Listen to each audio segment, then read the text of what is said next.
Hey, hey. I think we're live. Hello. Yeah, we're live. I always have to check the audio because, I never know if it's going to work or update. Hello, Bones. Hello, Outcast.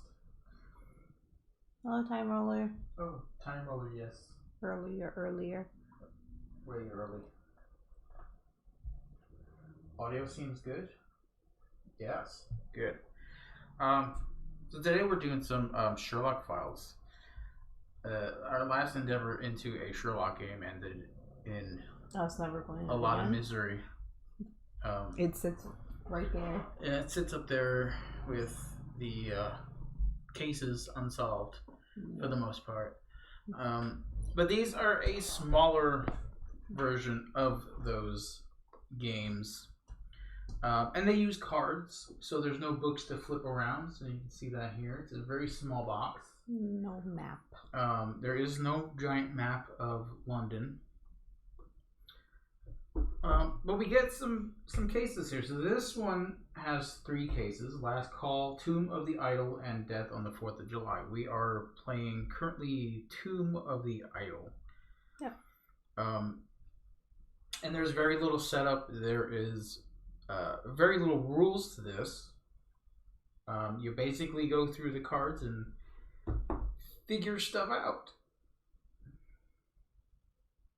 Sherlock is English. Do you have an American counterpart? No. All Americans are dumb. We stole Sherlock.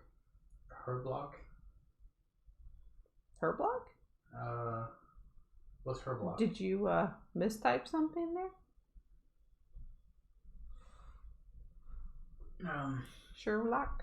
Herblock? So, depending on how far we get with this, or if we finish it in time, we may do another one. This game we actually got from Steph. Yeah. At one of the cons that we were at with her, and it came with a promo. An extra case. An extra case. That we may get to. I don't know. I think the American counterpart would be Herblock. Oh. Yeah, I would see that. What? How did you raid? You weren't even live. Can you raid and not be live? I don't know. I didn't think you were live. All right, so I think we've already said a whole bunch of stuff last week, and the first stream this week about our endeavors in February. We do have a whole bunch of games that we got in that we're going to show off to you guys. There's some more that we're getting through emails, and some more that we're getting through other means. And there may be some that we'll get from Tantrum Con when we go. Who knows? Then we're going to have another month's worth of games to play. Yeah. But we are still giving away this super dice bag that's over there.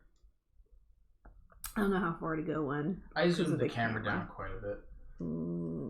Yeah, super dice bag there, so you get your entries in there. Tom is a good bloke, I'm sure he is. What the tomfoolery is this? Me foolery. So that's going on till February. This Friday, I believe we're doing Sovereignty. Because last Friday we did BGA. So this Friday we're doing our community stream on Sovereignty. So if you want to get in on that, just show up, let us know. As far as these games go today, if you guys want to help us in stream, if you feel like we're struggling, or if I'm just not getting it, which is probably going to happen, then nudge me in the right direction. Greatly appreciated. How are you doing that? The only person I see live is Dutch. He's rickrolling us with the rating.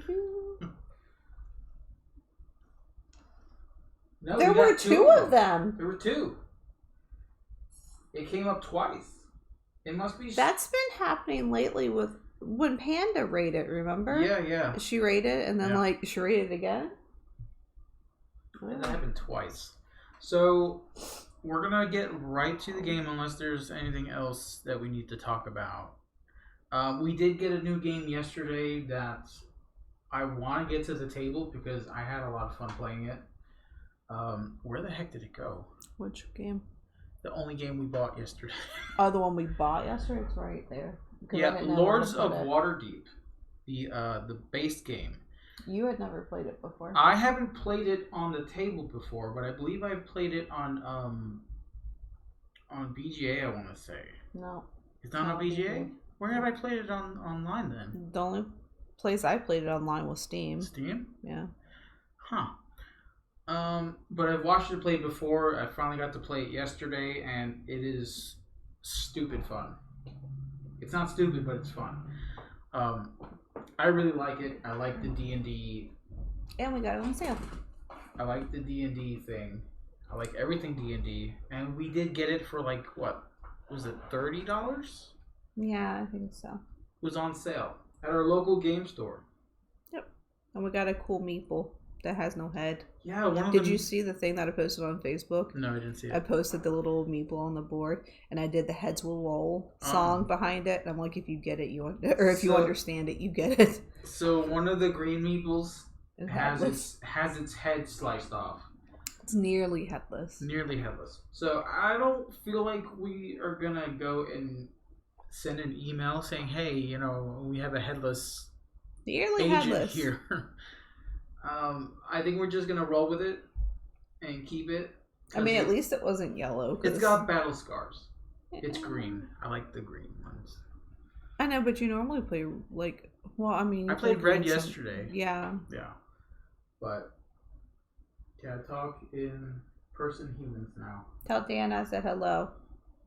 I'm still salty because we still haven't played Dice Forge. Dice Forge? Yeah. On what? Every time his friend Dan is on his channel, I play Dice Forge and I beat him. Ah. So okay. It's like twice a year thing. Oh. I feel like it's time for me to. I like that game in person. We played at the game store. Yeah, we did. It's not as bad as everyone says it is as far as the cleanup goes because you did it. You cleaned it up. I know. I'm great at doing that. The other thing, it wasn't bad about popping them because I had really long nails, but I bit all my nails off yesterday. The other cool thing about Lords of Waterdeep is the insert in that game is ridiculously good. And you gotta think that game is like 90 years old and had a great insert. It is why so they changed good. Things. It is so freaking good. Like every single game out there has to look at that and go, "Yeah, we need to do that." I can tell you that the game we played on Monday, Marvel Champions. I didn't mention this then, but the insert for that is garbage. It's so literally bad. in the garbage. It's so bad. I just trashed the entire game. No.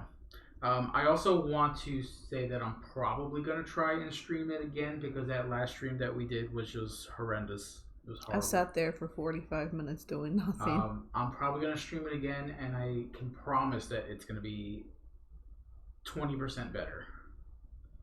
Let's go 15. 15? Okay. Yeah. That's a good number. 15. But I am going to stream it again. I don't know if you want to stream it. Copies of Waterdeep's on the box. With the weird lid. It is a weird lid. Yeah.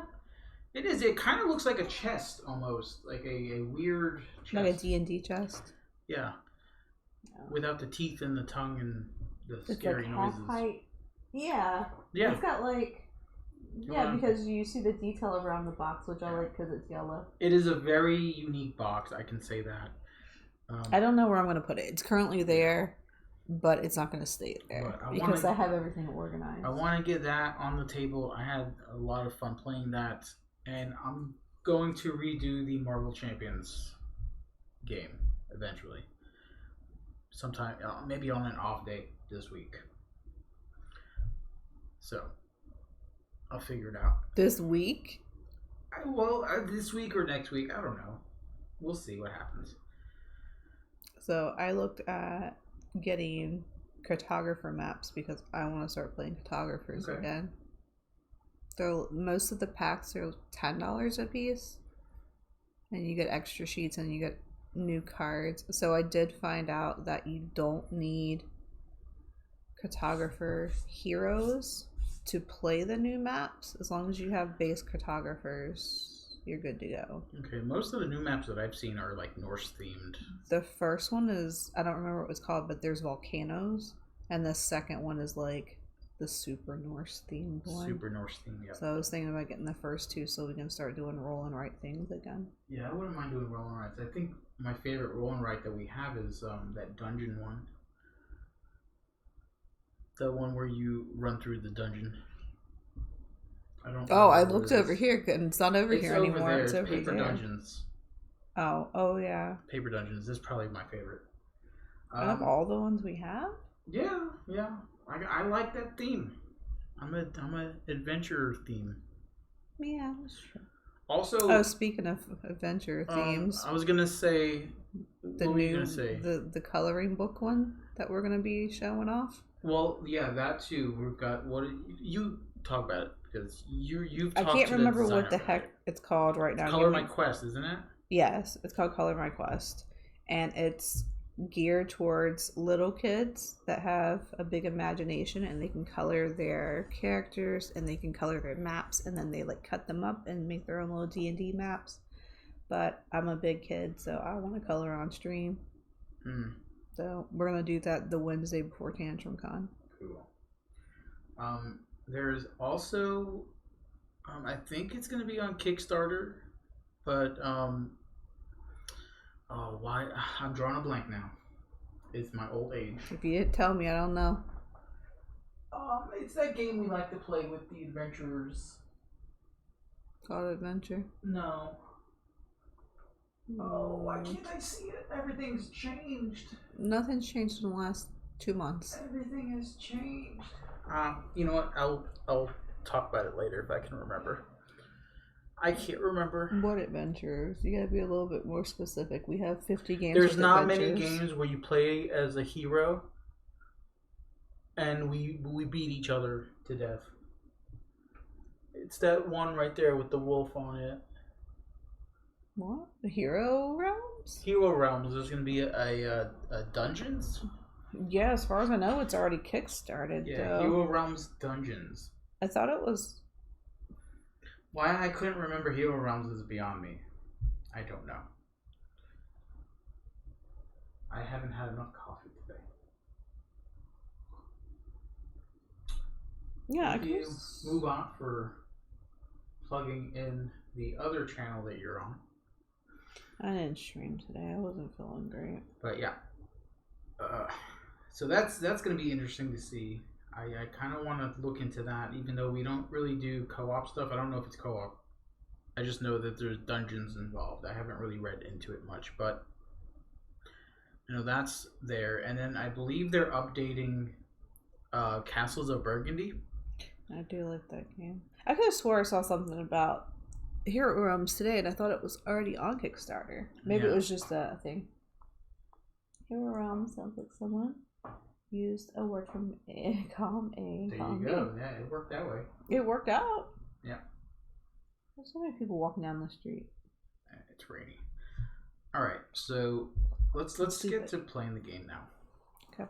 All right, so we are playing the Tomb of the Idol, and that is the idol. I'm guessing.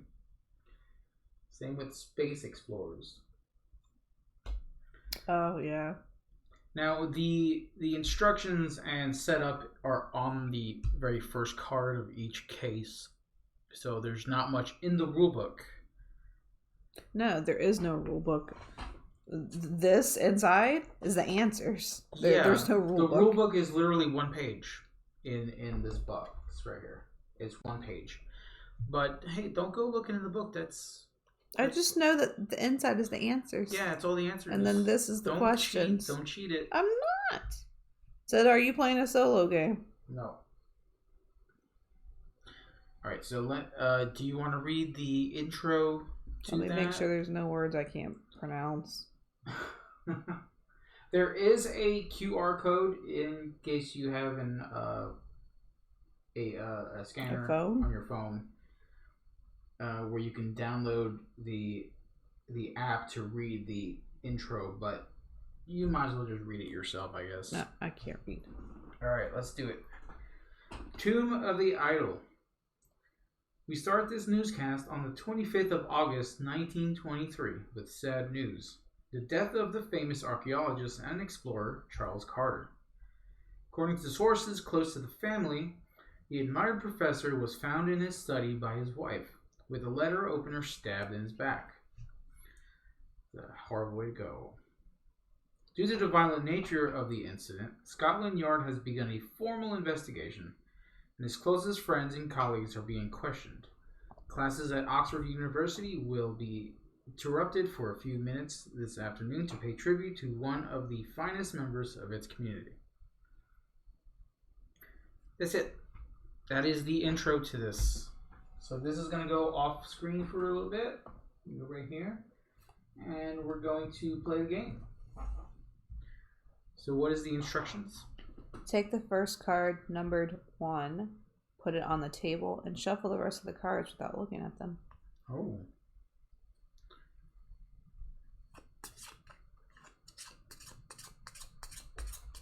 Take this out in case we need the rule book or the rule paper. You have 3 cards each player, 2 cards if there are 6 players. For solo games, see the rule book. Alright, so leave the rest face down in the middle of the table. Why don't you just trust QR codes? I mean, I do. I'm old school. So this is literally the rule book. It's 1 page. Is there room on Bones John's couch? I don't know. You should probably ask. For stories about QR codes that install virus. No. Well, I mean, if you're on some seedy website that shows you some QR codes, then, that's on you. But I think this one is safe. I think. I don't know if indie boards and cards have any side hustle going, but this should be safe. Alright, so we've got some cards. Now the way this game plays is that we're going to be taking turns. We're not allowed to talk about anything on our cards unless there is a paperclip piece down there. You can talk about the text there. So in order to solve the case, it's crucial to share information. You cannot show the cards in your hand to other players, but you can read out loud and discuss the underlying text or the text framed inside the image below. So anything with that paperclip. Or anything that's underlined. Underlying text, yes. Anything that's underlined. So during our turn, what we're going to do is we're going to do one of the following actions. You're either going to reveal information, which we're going to put on the table. You're going to choose a card from your hand and place it on the table so everyone can see all the information on it. It's recommended that you read it out loud. If you place a card that turns out to be irrelevant to the case, this will take away 1 point at the end of the game. We can score the points, but I think solving the case is, winner to me. We can do with the point stuff.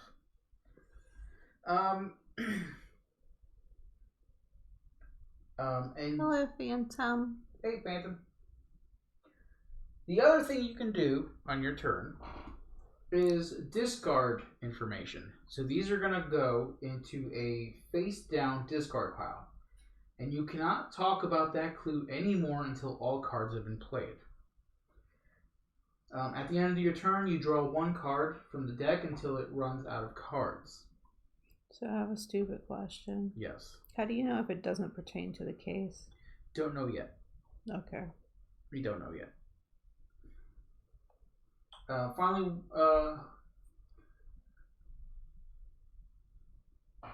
when all cards have been revealed or discarded, players check all the information on the table and together set out a theory of what happened. During this phase of the game, you can talk freely about the discarded clues and the things you remember from those clues. Okay. Finally, when the group can provide an explanation to the case, we open up the questionnaire and answer the questions. Once you have answered all the questions, open the booklet completely and check the results of your answers. So we don't get to see the questions until the end? Yeah, so we don't know what they're going to ask. And that's about it. So either play a card from your hand. Excuse me, Mr. Drew. Give me my entry, please. Hello, There you go. Hey, Web. Yeah. There are no stupid questions, but there are plenty of inquisitive idiots. I like that. So yeah, on your turn, you either reveal a card or you discard information. Now, at the end of the game, we have to have at least 6 discarded cards. Okay. If we don't have 6, then we fail completely. So throwing out all the cards on the table is probably not a good thing. Is there anything on the back of this? Nope. Okay, so we can talk about underlying text. We can talk about stuff in that little paperclip part, if we have any. That's about it. That's all you need to do. So, I don't think there's any turns. I think we can both do this. Is it player order? I don't know. Clockwise turn order, yeah. So who wants to go first? Okay. Me? Mm. Okay, so based on the story here, a lot of the clues that we need to match up are going to. This story is going to help us a little bit.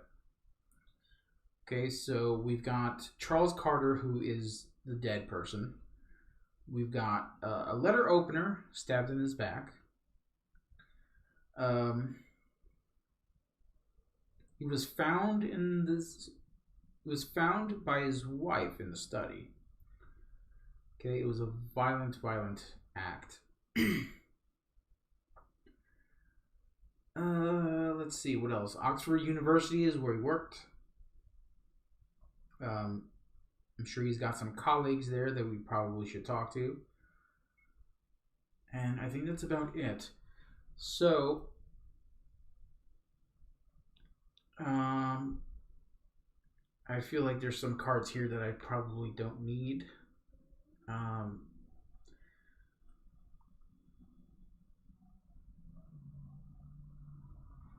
got something about being knighted and Her Majesty.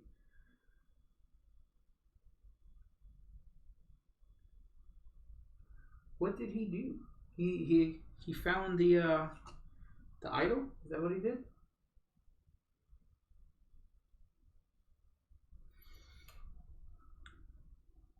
I mean, we don't know. All right. Okay. I'm gonna put out a card. It has Mary Carter's name on it. I think this is a clue that we can follow up on. All right. This says, Mary Carter declared, "My husband Charles had enemies inside and out of his workplace, just like any powerful and renowned person." Okay. I believe at the end of my turn, I draw 1 card from the deck. Let's see what I get.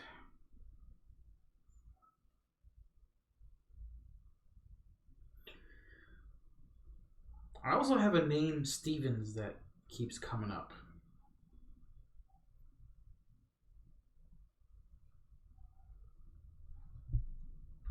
What's on your cards?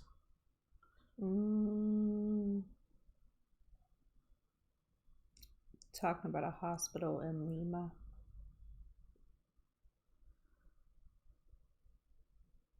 Hospital in Lima, huh? I'm going to discard this card. Alright, so our discard will be here next to the storybook. Okay.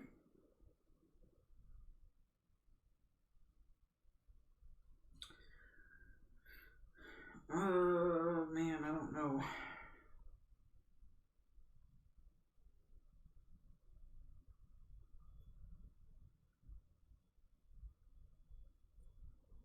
Bunshine Mayor have a side deal going on. What? You got a side deal? What's going on?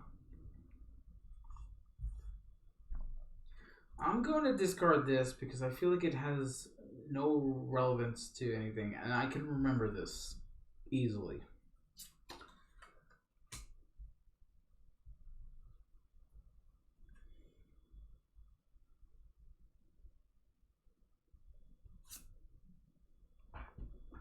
Yeah, I'm on a letter opener. Ooh, letter opener. So in that it has the Oxford ear and like the seal and the idol there. Okay. Oxford 1893. Okay, that's our kill weapon.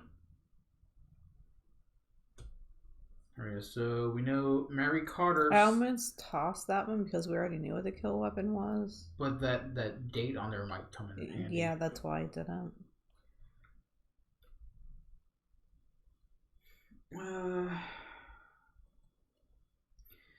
Like I said, the name Stevens, Samuel Stevens, keeps coming up, and I don't know its relevance to the case yet. And the name Phillips. Are those underlined text? Yes. Okay. I don't know anything about Phillips. So Mary Carter says Charles had enemies. Mm-hmm. So I think this may be relevant. So I'm going to play this as a clue to here to match with this. Stevens gave up his research for a while to take on Carter's classes during his travels to Peru. So Stevens gave up his research so that Carter could do his thing and become famous.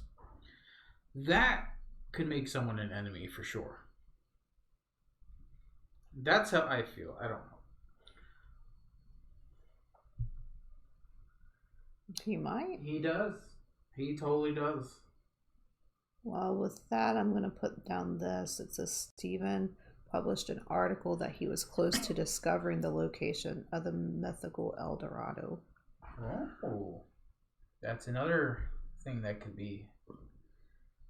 Well, that goes with that. He gave up what he was doing to Yeah. do the classes, and that's what he was doing. So they published an article that he was close to discovering the location of the mythical El Dorado. Okay. So is Phillips Carter's middle name or something? Or is that a... What is his first name? Because Carter Charles. is his... Oh. Because there's the name Phillips. Something about a certificate.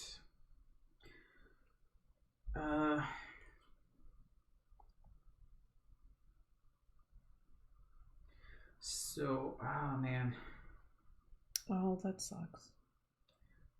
I can discard this one because I feel like it's obvious. That one is about a curse. Oh, was I supposed to say what mine was about? What? You can discuss what's underlined and what's in the The one that I discarded, the underlined word was Sherlock Holmes, and I remember specifically what it said. Okay, so I feel like this might be relevant now because of other information. But it says the cause of death was poison. There was poison left inside the victim's stomach. The cause of death was poisoning. Yeah. So just because he had that in his back doesn't mean that's how he was killed. Huh. Because I almost discarded that before the letter opener because I was like, oh well, we already know that, but now it's saying that he was poisoned. I mean, a letter opener to the back could possibly kill you too. That's just what the newspaper says, is that he was letter opened in the back.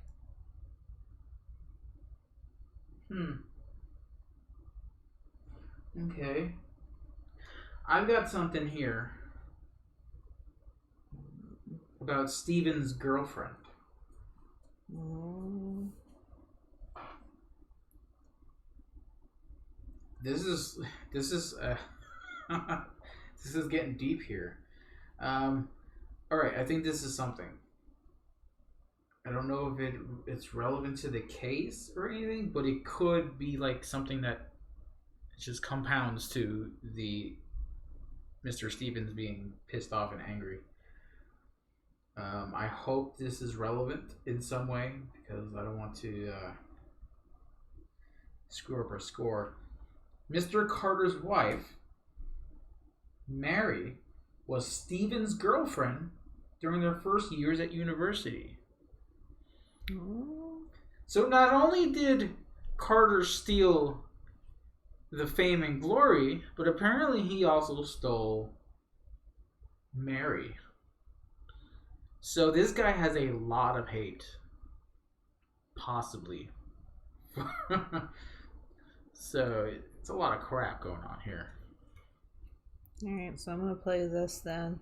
So this Mary Carter declared the day he died we were going to have lunch together, but half an hour before our date he canceled it. Okay. We were going to have lunch together, but half an hour before our date he called to cancel it. Okay, I'm going to put this in the Mary Carter's section here. This is everything about the wife. This is everything about Stevens. Yeah. And then these two things should technically go together because... Okay, yeah, we'll do that. Alright, so Mary is looking kind of suspicious as well. Alright, I have something currently about a newspaper. That's pretty important. Oh, I got another name coming up. Yeah. George Gibbons. Oh. Word idle and good money.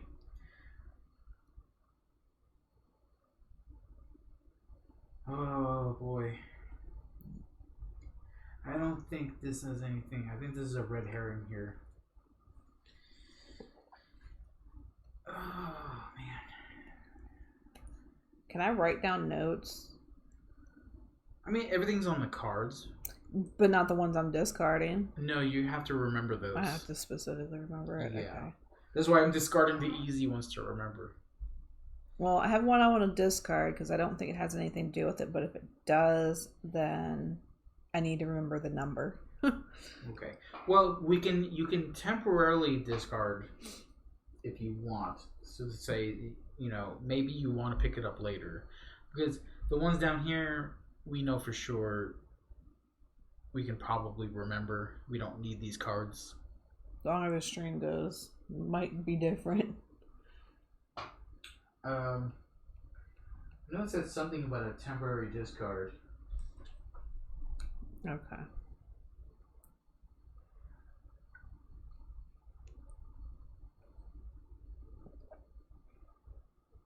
Yeah, so if you're not sure whether you want to discard something or not, you can temporarily discard it for a while. Where would I put it though?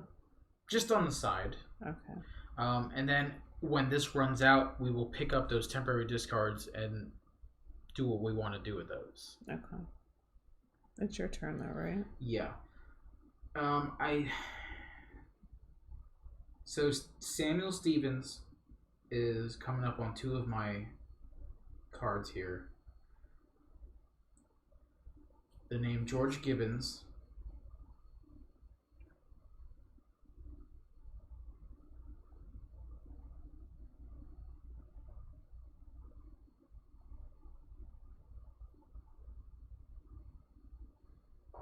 Is putting something in temporary my action?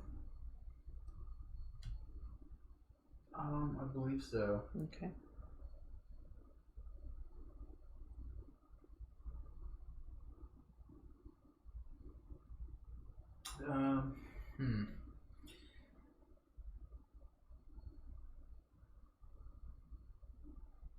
Yeah, this one's rough. I think I'm going to discard this.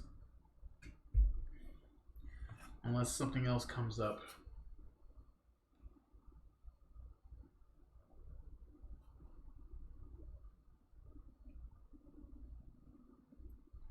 Alright, I'm gonna...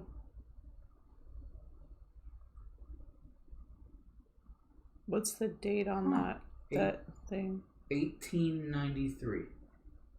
1893? Yes. Okay. Alright, well, I'm gonna play this.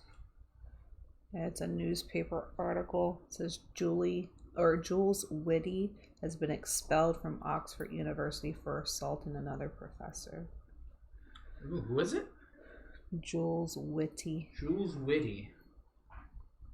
Well, that's a new name. That should probably go on. Well, it can't. It's a different suspect, I guess. Yeah, that's a new name. This is July 15, 1923. That's why I asked about the date. This is August 25th, 1923. Okay. So this is less than a month. Yeah, so it could be another suspect. She assaulted another professor, so we don't know who it was, but it was another professor. Someone expelled from Oxford. So I have a list of people that went to Oxford together. Okay.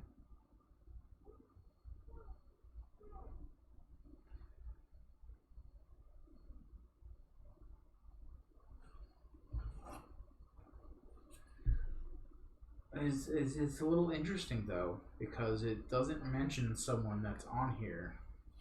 Okay, I have a new card that talks about Philip's collection. Have we ran into a name Philip before? Yeah. Okay. Yep. I've got George Gibbons, Samuel Stevens, Phillips. Okay. Oh, that's right, because we were making the Phillips joke earlier. Yeah. I think I want to put this card out because I feel like it ties a few people in together. Okay. But I noticed who is not on the list here. So I'm going to play this list of people that went to Oxford together and graduated in 1893, which is the same year as this letter opener. So one of these graduated from Oxford. All of these have a letter opener, apparently. I mean, I'm assuming that's what you get when you graduate. But I guess I don't know where to put this, but we'll put it here. What is it? Just a list of names? Just a list. So Charles Carter, George Gibbons, who is a museologist. Yep. Samuel Stevens, who is a university professor, and Paul Phillips, a collector, went to Oxford together and they graduated in 1893. Now this card says Mr. Carter's wife, Mary, was Stevens' girlfriend during their first year at university. Now it doesn't mention her in the list here. Doesn't mean she went to the university. It just means that's his wife. But it says during there, so. Oh, yeah. So that's, I'm assuming. Maybe she graduated earlier or later. Yeah, she may not have graduated. Because it doesn't say that it's a graduating year, it's their first year. But that is my way of tying all of these names together. How many names are on that list? 1, 2, 3, 4. So Charles Carter, who's dead. George Gibbons, the museum dude. Samuel Stevens, the university professor. And Paul Phillips, the collector. And I have some information about Phillips in one of my cards. But the other card...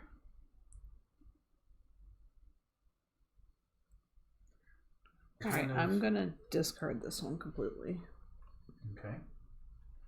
Red herring, none of the calories, all the guilt. These two cards that I have clash with each other, I feel. So I'm keeping them because when did the guy die? What year? 1923. Died. Well, it doesn't say. This is the newscast for the death of Carter. Yeah. The newspaper says August 25th, 1923. Okay, that's important to me.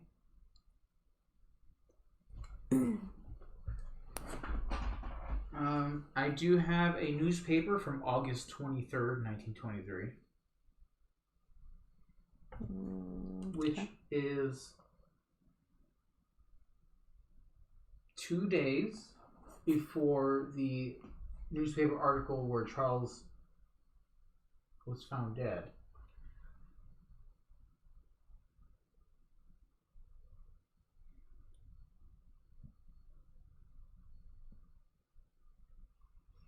So, I think this is pertinent to the case.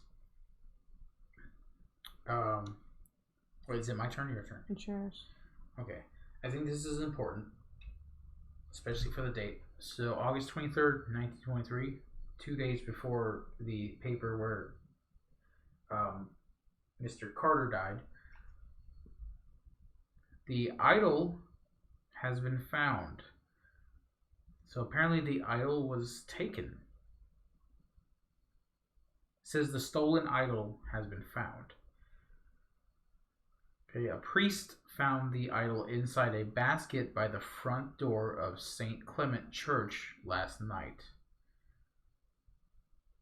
So I guess that's something. So someone took the idol. Yeah. Okay. Alright, I'm putting out this. It's a letter to Carter. It's March 18th, 1923. Our old university colleague offers each of us a much needed 20,000 pounds if we bring him the idol. Start packing. GG. GG. George Gibbons. So Gibbons wrote that and said that, they're giving a lot of money. Ooh, it's a letter to Carter. Yeah. Specifically to Carter. Our old university colleague offers each of us a much needed 23,000 pounds if we bring him the idol. Alright, so that could be why it was stolen. Alright, so we can rule out 2 names from here. Carter and George Gibbons. Well, I mean, we can't really rule out Gibbons. No, I mean,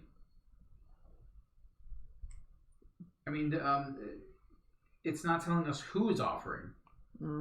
But we can rule out that Carter. It's not Carter and it's not George Gibbons. GG, good game. Yeah. I know, that's exactly what I thought when I said it. So it's either Samuel Stevens, who is a university professor, or it's Paul Phillips, the collector. I'm guessing it's Paul Phillips, the collector, because it's a collector. Oh, I need to draw another card.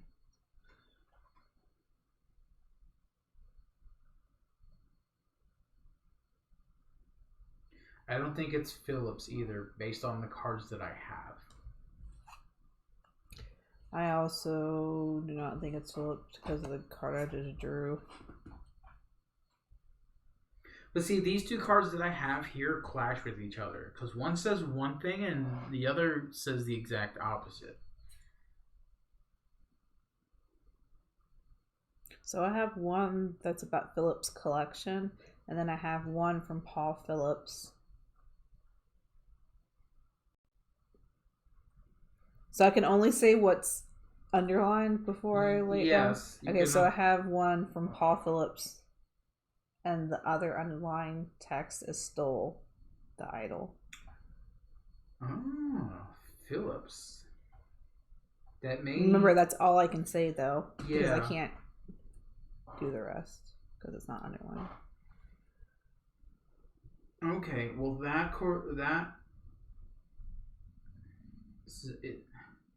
okay, so that corresponds to one of the cards that I have. So that's I don't know if I can say that. That's what I'm saying is I can't read everything else on the card because only keywords are underlined. Okay, so this card here says George Gibbons, idol, good money. I can't talk about all the words in between. Yeah, that's what I'm saying. I can't. Okay. Is it my turn? Yeah. Okay. I also have a letter to Carter. Okay. So I'm going to play this letter to Carter. As a clue, it's March 1st, 1923. So it's a couple of months before the death of Mr. Carter. But it goes along with the newspaper that I put down? Or it goes the along letter? with this letter here. So this letter was from March 18th. This is prior to this letter. Okay. So this one says, I think I have discovered where the idol is hidden. So apparently, because it's signed GG, I'm assuming it's George Gibbons. Poor Gigi. Poor Gigi. But it's asking Carter for help with finding it. So as far as we know, Gigi is the one that found this idol from what I'm seeing. But I don't know how Stevens is. Maybe he's stealing Stevens' work. I don't know yet. But I'm going to put this here. Okay. It goes with this.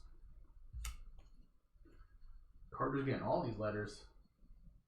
Can we see how many are in the discard pile? There's 1, 2, 3, 4, 5. Okay. We have plenty of cards to go. Let me go ahead and draw one more. Well, I'm going to discard this one because I'm good with that. So that's our 6 that we know for sure. Okay. Oh, son of a bitch. Ooh.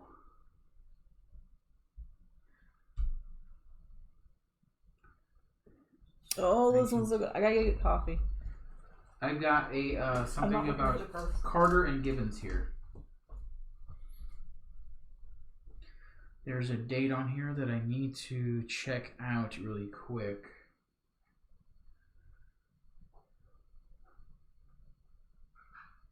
Okay, March.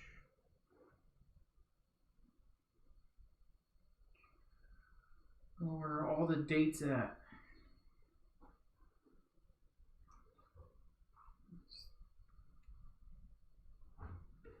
Stevens gave up his research for a while to take on Carter's classes during his travels to Peru. Okay, that goes with one of the cards that I have. The idol is hidden. See Chris's hair product. What? Branchlings. Better moves today? I mean, yeah. We were having some trouble with the last game that we played.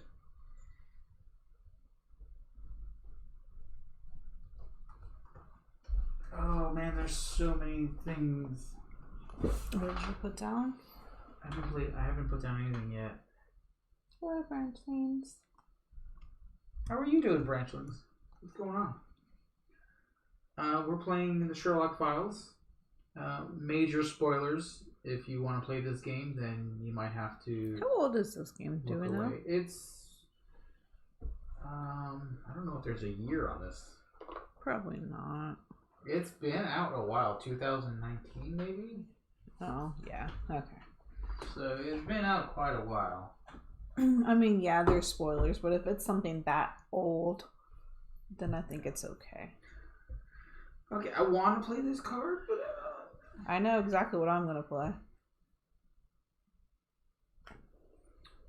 okay. I have a very important card. I'm holding on to these stupid cards here because I feel like one of them is important. I just can't. I can't link like it to you anything. said, you can put it in your personal discard to pick it up later. Yeah, but I'm just gonna hold on to it because you can only pick up one card anyway. Well, you didn't tell me that either. Well, every turn you pick up one card, so you're either playing a card or yeah, discarding it. But I'm gonna play this because it's basically evidence that these two were together in this place. So it's a photo of Carter and Gibbons in Peru in June 1923. Okay. This is the time where Stevens gave up his research for a while to take on Carter's classes. So they were already out there looking for this idol while he gave up his research. So I don't feel like he had anything.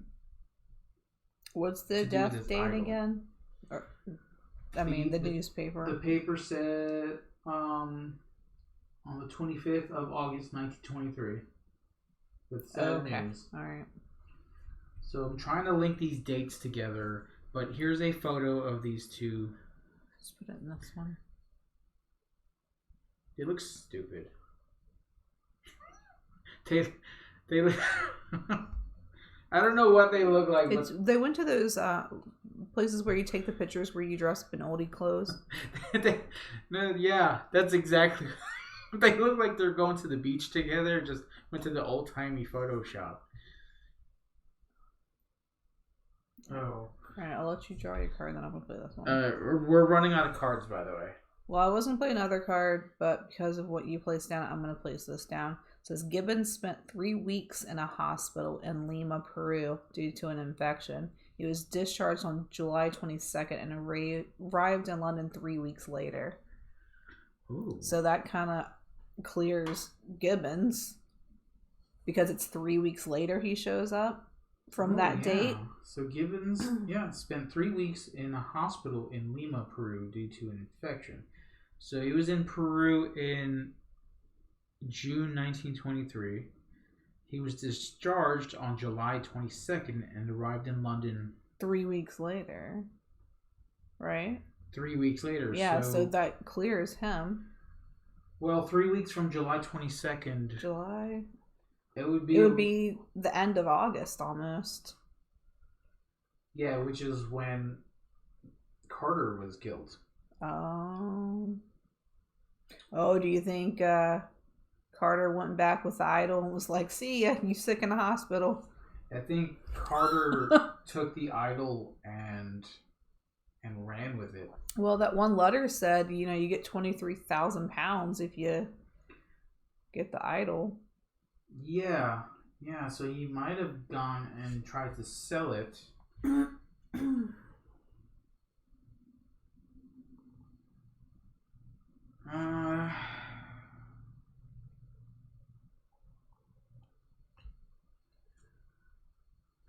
I really need to place this card though, because spent 3 weeks in a hospital in Lima, Peru. I need to play both of these cards. I need to stop picking up cards that I feel like are important. So he got an infection. Yeah. Was discharged on July 22nd and arrived in London 3 weeks later. So yeah, that puts him at a right amount of time to go there and do something, but we don't know yet. So I'm trying not to do too much, but I felt like that was important. It is because it went with that. Yeah, so it is really close to when he died. Yeah. Apparently, I'm getting the good cards and you're getting the shit ones because I need to play 2 of mine. I don't know. Oh boy, I've got something about the Peruvian government and London. I don't feel like that's a thing. I don't feel like that's something we need to know. There's nothing the Peruvian government is going to do here. Alright, I've got to play this card. This is a photo of the crime scene. Oh. It's in Carter's study. There's a letter on the table. There's the letter opener in his back. And there are 2 glasses, which goes with the poisoning thing. Why would he have 2 glasses there? There we go. Okay, yeah. So he's got a letter on the table here. I know. I was trying to see. It matches this one. Yeah, which we know that seal is from Gigi. It matches this one. That is insane. Like I said, I keep getting good cards, and I'm like, damn it, I have to play this one. It makes sense. And that Yeah, that letter opener. I don't think it's the murder weapon anymore. I think he was poisoned. There's 2 glasses there. Yeah, I think so. Somebody came to like celebrate or I think that say letter. welcome home. Hey, Gregory came to the office and was like, "Oh yeah, let's have some drinky drinks." I'm starting to suspect Mr. Gigi. Mr. Gigi. Yeah. All right, it is your turn. Anything else in this study that we can see? There's a photo in the back, and there are 7 rowers in that photo. I only know that because something I discarded. So where that letter opener is placed, I don't know if that could necessarily kill someone. There's not a lot of blood really on there. Katie Cat or Kitty Cat? I'd never know how to say that name. Kitty Cat. Okay, because I'm up for drinky drinks when and where. Apparently in like 1923. Right. So where should I put this one? Here, maybe? I would put it with the poison thing. Poison? Because, yeah, it's that one. Okay, good. Okay. I'm going to discard this because it has nothing to do with anything. It's a newspaper from August 18, 1923, but we know enough about August 18th. There was an August 18th something, I think. But whatever's on here, it has... Hello, Cosima. Has nothing to do. Okay, we're down to the last few cards.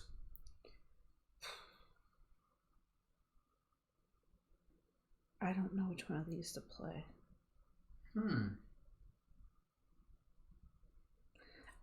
I gotta play this one.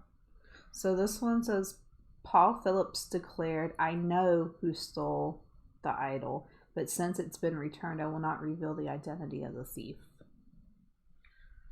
I feel like that's important. I know who stole the idol, but since it's been returned, I will not reveal the identity of the thief. He was one of the people that graduated, right? And the year. He's one of the 4. So that puts him out of having it. I mean, I don't know.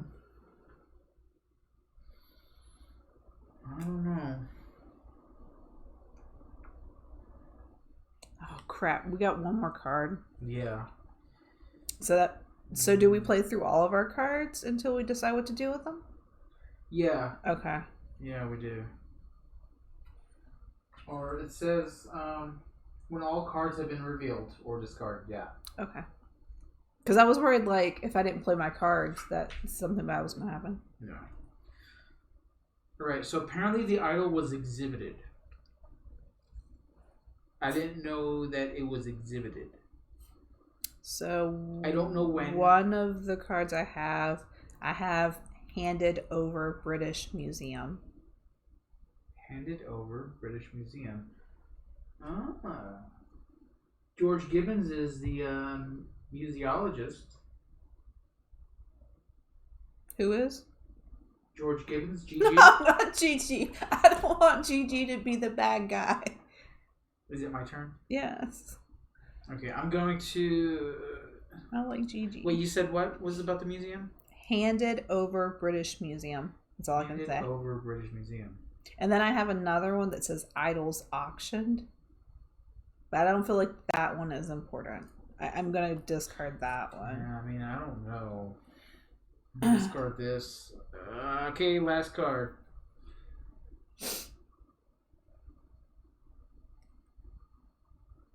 What? Alright. I keep asking, what the heck is his death date again? The newspaper said 25th of August, 1923. Okay, then I'm gonna play this. This is a newspaper from August 20th, 1923. It says, burglary at the British Museum. A thief broke into the museum at night and stole an Incan idol valued at more than £45,000. The police are investigating why the alarms did not go off. How much is 40,000 pounds in American? Bones! I need you. August 20th, huh? Yeah. 5 days prior. So what happened? The idol was stolen. We knew that. But I mean... But it was in the museum, apparently, days before. Well, like I said, I have another one that says handed over British Museum. Okay, so... Alright, so from what I'm... Okay, we'll go through that after. Yeah. I have a card here that I think is important. I've been holding on to these two since the very start of the game. Yeah. Okay, so met in Oxford. Okay, that's what I can tell you. However, I'm going to play this as some evidence. So Stevens, who is the university professor, yeah, and Phillips, who is the collector, yeah, met in Oxford okay, the day before Carter's death. Okay. All right, I'm going to play this one. On the 17th of July, Charles handed over the idol to the British Museum. So we know that Charles gave the museum the idol. Okay. Which is why he probably got killed. Okay, so on July 17th, that is before Gigi got out of the hospital in Lima. So he did all of that before he even left the hospital, before he got discharged. Handed it over to the museum. So he handed it over to the museum curator. Museum, which George Gibbons was a museologist. Yeah. But then it was stolen. Okay, when was it stolen? One of these things said it. August 20th. August 20th. That's why I'm like trying to match up the dates and stuff. So he handed it over on July 17th. The 20th it was stolen. Stolen on the 20th. Just a few days later. And then a few days later than that, he died. So you have 2 cards left? I have 2 cards left. Okay. You just played that one. Yeah. I don't feel like this one's important. See, I'm going to play these, but I don't know how it's going to We have to play one of them. Yeah. So I'm going to play George Gibbons declared that Paul Phillips, who again is the collector, wanted that idol. He would have paid good money for it. That's what George Gibbons declared. So he probably got somebody to steal it for him. I mean, that's just what George Gibbons is saying. Oh, time. Right, I'm going to discard this one because I do not feel like this is important. It's talking about the idols that were auctioned. I don't feel like that's important. Okay. I'm going to play this one too. It's both of them. So these are kind of like hearsay confession things that you're playing right now? Yeah, sort of. Yeah, because they declared it. So we can't tell if they're really lying or not. Yeah. But I watched the What the Hitchhiker Axe Murderer Person today on Netflix. Did you? Yeah. Evening, Gosima. Okay, so here's what I was saying earlier. So George Gibbons declared Paul Phillips wanted that idol. Yeah. He would have paid good money for it, right? And we know that there's a letter saying how much that he would pay for it. So Samuel Stevens declared that Phillips only buys pieces which have an origin or ownership certificate. He always pays a reasonable price. So Phillips only buys stuff that has a certificate? Okay. Yeah, so Phillips is very picky on what he buys. Taylor says that was a great doc. Yeah, I know. I watched it today with Leon. He didn't like it. I didn't watch it. All right, I said Leon, not Drew. All right, so all the cards are dealt. Yeah. Now we talk about what we think may have happened. Did we talk about what was discarded? Yeah, we can talk about what's discarded, but we can't look. Okay. The one I just discarded said that 3 idols were auctioned off for like £12,000. 3 idols? Yeah. another one that I discarded at the very beginning said that Sherlock Holmes was not asked to help with the case. So I was like, well, that doesn't fucking matter. And then I discarded the photo that was here. It's 7 people in a rowboat. It was a row team. Huh. So that's why I was asking how many people were on that, because, I mean, a row team. But he has the picture of it. Yeah, it was that exact photo. Huh. Okay. And then I discarded. Was it like knocked over, or nope. Was it sitting on the shelf? Yeah, it was just like it was there. That's why I kept counting, because there were 7 people in that photo. So you want to start from the very beginning? So the newspaper reports that the 25th of August, 1923, Charles Carter is found dead. Okay, Mary finds Carter. Well, she was supposed to go to lunch with him, apparently, and then he didn't show up. So, Mary Carter declared the day he died, yeah, we're going to have lunch together, but half an hour before our date, he called to cancel it. So what'd she do? So she's saying that she was at a restaurant waiting, so it couldn't be her. He called to cancel it on what phone? There's no phone. What, did you use a cell phone? Yes. And what? I don't know. I mean, it's a school. I'm sure they have a phone. So, okay, so she was supposed to have a lunch date with him. But she's saying that he didn't show up because he called to cancel it. Yeah. Good husband, bud. Yeah. All right, so she also... Maybe he wouldn't have died. Maybe she also declared that... Lunch. Yeah. He should have went. She also declared that Charles had enemies inside and out of his workplace. I'm pretty sure it's an inside job. Yeah. So one of the cards I discarded was that the idol was cursed. Obvious. Yeah. So I discarded that one. Also, it said that Charles was said to be knighted by the Queen for his discovery. So I threw that away. Okay. Because well, I mean, that's why somebody would have killed him. Like, yeah. One of the other cards I discarded said that it went with one of the ones that the museum curator only got certain, or the one guy only got certain idols if they had a certificate or whatever. Yeah. The one that I discarded said that Gigi, oh man, was it Gigi now? Now I'm second guessing myself. Oh. I'm pretty sure it said Gigi had a collection of, hundreds of different artifacts, but they were of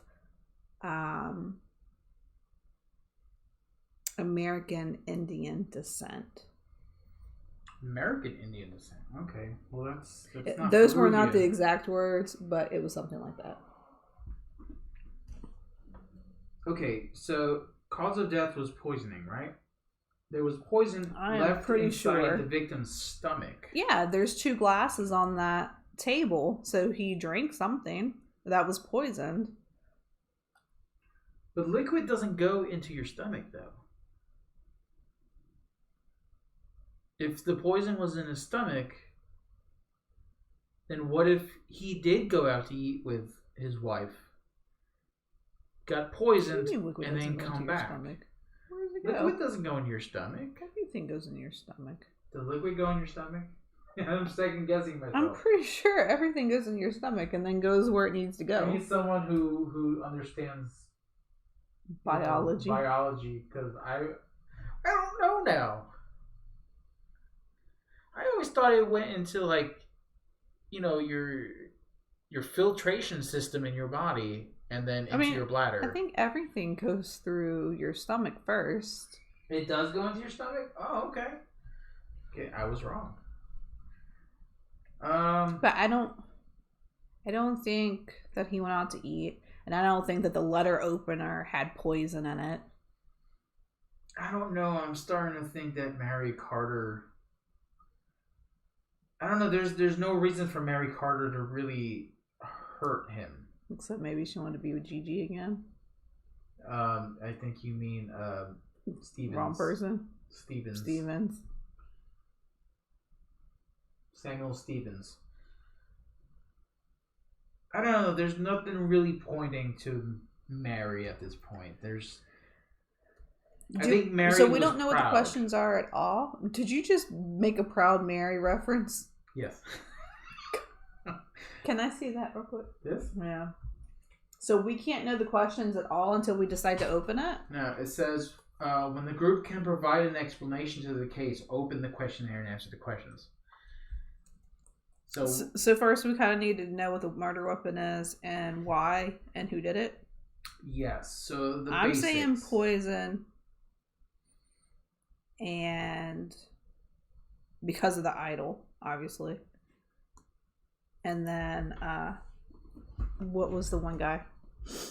So there's Gibbons, GG, who's part of the museum. He really wanted it.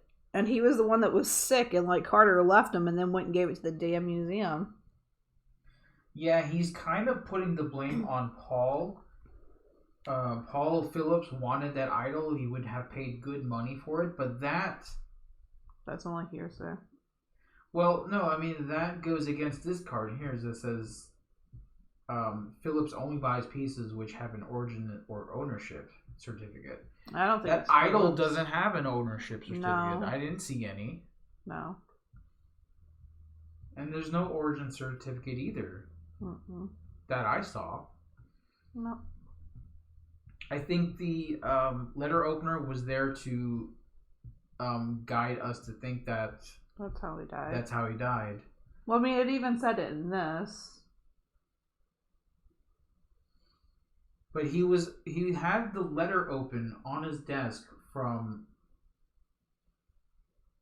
GG. Yeah. Well, why would he have that open if that was from March 1st, 1923? Well, I don't know if it's an exact letter. We just know that that's GG's seal. Because they definitely show it there and there to point that it is a letter from him. Yeah, but it looks exactly the same. But this was from March, so maybe that was placed there to sort of put focus on GG. What's that letter say? And there's something under his hand. I don't know what that is, but there's a piece of paper under his hand. I saw that too. I didn't see anything about a paper in any of the cards. Well, see, there's two pieces of paper there with that envelope. Yeah, so is it here. Okay. And then it's that red seal. He has his wedding ring on. There's two glasses. Stomach is the first stop, you believe? Yeah. I don't know. In my mind, I was thinking that when you drink something, it goes through your filtration system, like the liver, and then ends up into your intestine. Your stomach goes first, and then it's your small intestine, or your large intestine and your small intestine, and then it goes to the destination it needs to go to. Okay. I mean, it's been a long time since I've studied anything about the body system. Bone said we need to caffeinate. Thank you. If you look really closely at that letter, that does have the initials GG on it. It does. It looks exactly like this one. But why is this out? It is dated March 1st. What does that letter say, though? I think I have discovered where the idol is hidden. There's no need. And then they went to go get it. Yeah, so in March... And then he got sick. And then Carter went back with the idol and gave it to the museum guy. Right, so look. March 1st, he sends the letter to Carter, saying, I think I have discovered where the idol is. Now it says he thinks he discovered, not Stevens. Yeah. Who is apparently, I think El Dorado, what was that one that he had? Gave up his research for a while to take on, did you say he was looking for El Dorado? Yeah. Yeah, so published an article that he was close to discovering the location of the mythical El Dorado. So might not even be a part of this. Okay, but so Carter and Gigi are here. This is saying that Stevens gave up his research to go back because He was traveling. So Stevens took over the teaching job for Carter while Carter was in Peru. And then remember, where's the one where he was sick in the hospital? So it proved that he was actually in the hospital. It's one of these cards. Oh man, so many cards. Where'd it go? Here, Gibbons spent 3 weeks in the hospital in Lima, Peru. So that's why Stevens. No, this is Gibbons. Oh, that's right. That's right. So Carter and Gibbons went to Peru in June 1923. While he was traveling to Peru, Stevens stopped doing his research for El Dorado to take up the classes because he was a professor for Carter. So he was doing Carter's job while Carter was out there finding idols and lollygagging and doing stuff and getting sick. I got a feeling though, they don't have any drinks on them, do they? No. Oh boy, this one's rough. There's just so many things. I feel like we need to know the questions. Okay, so are we? Do we think we're clear on what happened? Who do you think poisoned them? I think his drink was poisoned, and then the letter opener is just a thing. And with it saying like the date and whatever, that just means that it's his letter opener. I got a feeling that Gibbons was pissed off because he got sick. And then Carter took off with the idol and then gave it to the museum. Carter took off instead with the of getting the money for it, like the letter said. Yes. So, but then the idol was stolen from the museum. So did the guy hire somebody to steal the idol from the museum for him? No. So the idol was found by a priest inside a basket by the front door of St. Clement Church. Yeah. I don't know why there is a basket involved, but I didn't see any basket anywhere. Baby Jesus. I don't know about that. So a thief broke into the museum at night. This is August 20th, a couple of days. Actually, they broke in on August 20th. Charles handed it over on July 17th, so that's a little over a month that it's been in the museum. Yeah.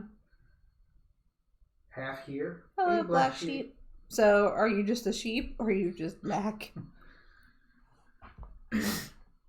Ooh. But, also, hold on, we didn't read this one, or I don't remember reading this.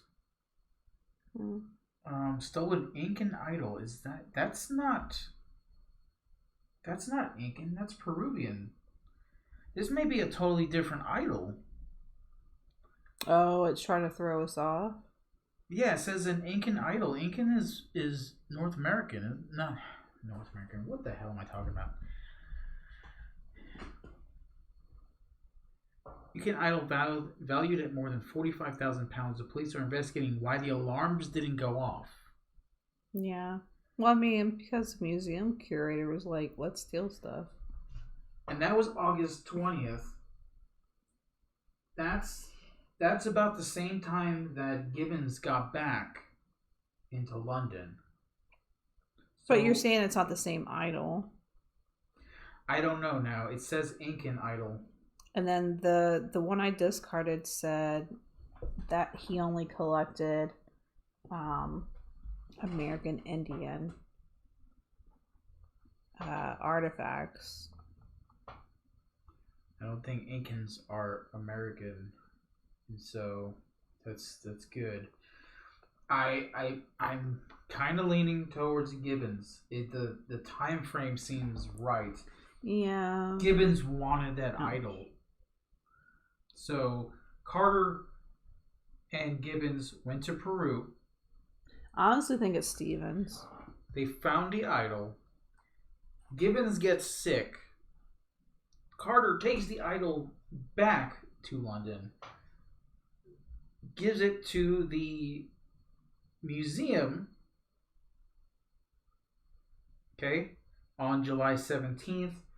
Gibbons gets out of the hospital on July 22nd. He's pissed off now. It takes him 3 weeks to get home, so he's been pissed for 3 weeks. So he comes back, and around that time on August 20th, which is when he should have been back, someone broke into the museum and stole the idol. And the alarm didn't go off. The only one that knows the alarms and probably how to turn them off is Gibbons. So I believe Gibbons stole the idol. As far as who killed Carter, I don't know. Everything's going towards Gibbons to me. Because I feel like Carter left Gibbons there to almost die. Where was that other one? Right, John's good, sir.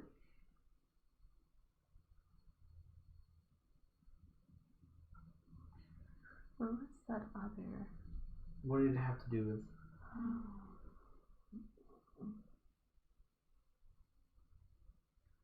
There's someone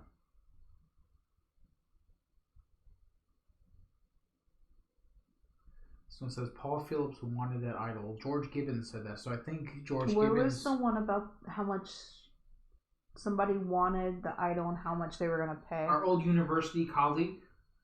So it's one of those guys. It's either Phillips. It could be Steven. Steven works at the thing. Yeah, it's either Phillips or Stevens, though.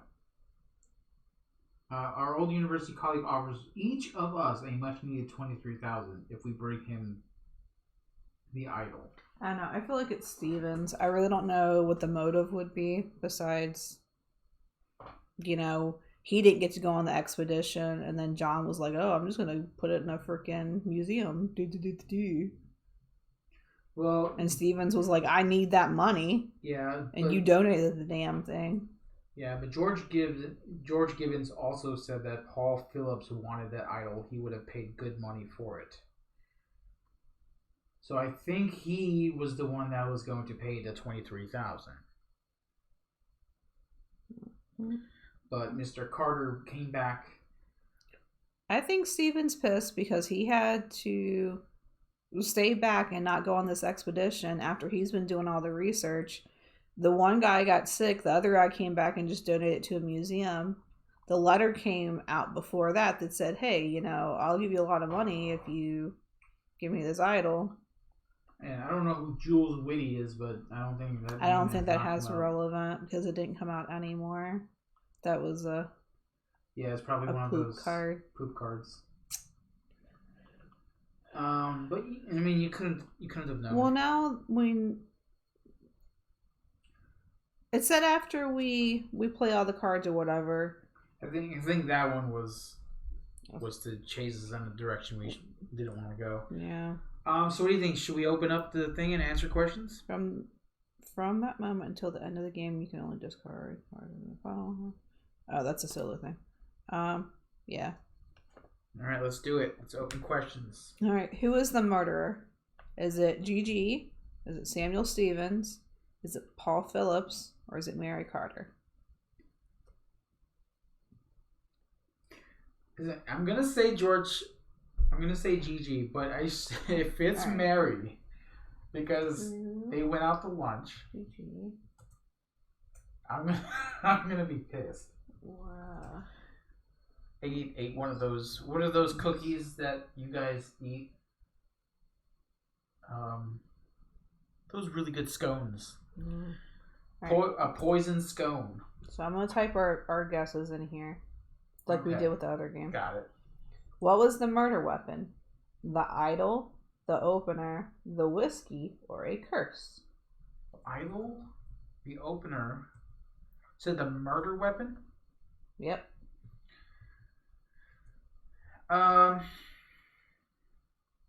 They said the cause of death was poisoning.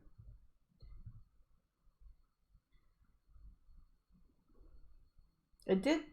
I mean, the thing did say due to a violent nature of the incident. Found with a letter opener stuck in his bag. I mean, I don't know. Maybe this is your guess. Maybe the poison wasn't killing him enough. Maybe it wasn't enough poison. Because if it was left in this victim's stomach, So you want to do that means. opener? Oh boy.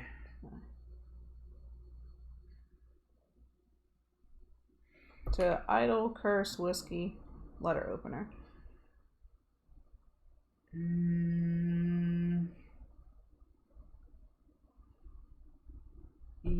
Oh boy. Alright, I gotta get my charger because this is gonna be a while, I'm sure. What do you guys think? If poison was left inside the victim's stomach, that means it didn't go through the body. It didn't get processed, right? Or am I overthinking this? You always overthink. We know this. That's why I went to get my But if charger. poison enters the body, it would be in your bloodstream, though. Give me oh god, there's no outlets over here, really? What's plugged in? Everything, apparently. There's 3 things plugged into this damn thing. What's in the middle? I don't know. Unplug the middle. The 2 on the outside are the lights. If the cameras go off, then it's the middle one. No, nothing went off, so there you go. It was probably the printer, but... Oh yeah, it was. It was. Ugh. I feel like I'm overthinking the poison. Just choose your answer. I'm not rushing you. You kinda. But You kinda. we're not going to stay on the second question.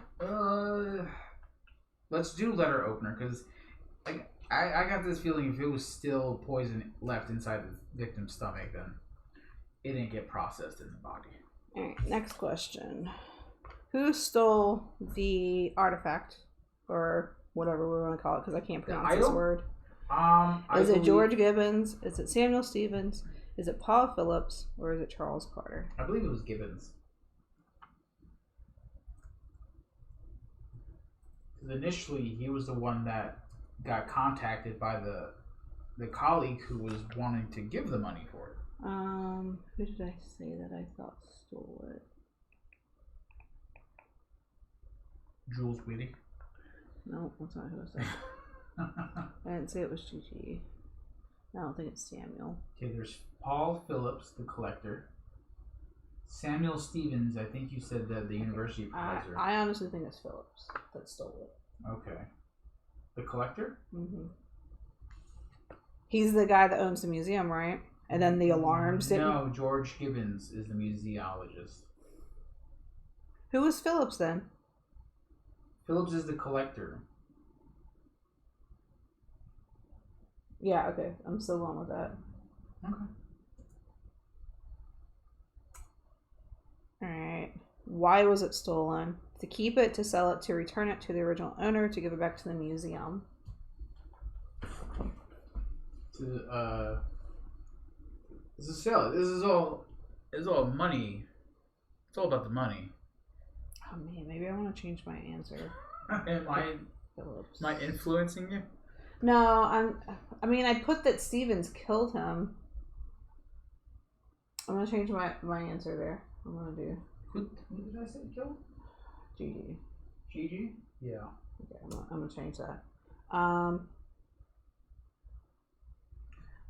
Did you say? All right. So do you want to keep it, sell it, return it, give to the museum later?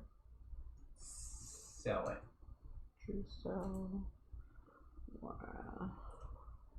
If I'm going with George Gibbons, it was all about the money in the first place.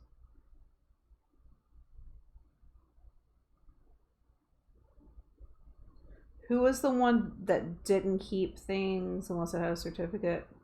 That was Phillips. Okay. Only buys pieces So which have an origin or ownership. So if I went back and said that Phillips was the one that stole it, he could have sold it. I feel like Phillips was the one that contacted GG and said, "Hey, if you find this, I will pay you for it," because he's a collector. Which one were we just doing? Oh, you sell. I'm gonna go with sell as well for that one. But I think that Steven stole it to sell it because I mean he's a research person.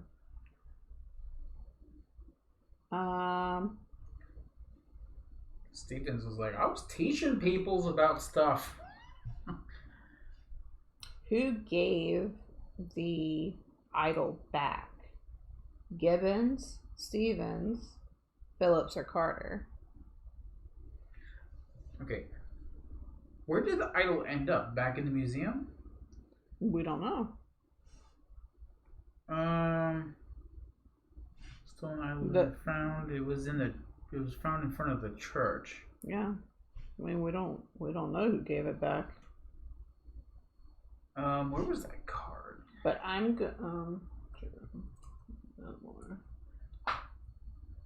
gonna say that. Oh wait. So do you think it's Gibbons, Stevens, Phillips, or Carter? Who gave it back? I'm gonna say Carter. Well, there was a card that you said that Stevens knows who took it. Yeah. So it can't be Stevens. So it can't be Stevens. I mean, unless he's like, oh no, it wasn't me. I know who did it. I know who stole the artifact, but since it has been returned. So Paul Phillips was the collector. In return, it will not reveal the identity of the thief. Oh wait, Stevens said that he knew who stole it? No, Phillips. Phillips. Okay, no, okay, I did it right that time. Okay. I think who returned it? Yeah. Who gave it back? I think. Oh boy. Well, Phillips didn't know who stole it, so apparently you came in contact. I think George Gibbons went to sell it to Phillips. Okay, that's not the question. Who gave it back? Yeah, but back to where? Who had it at the end? Was it the museum? We don't know. It don't say.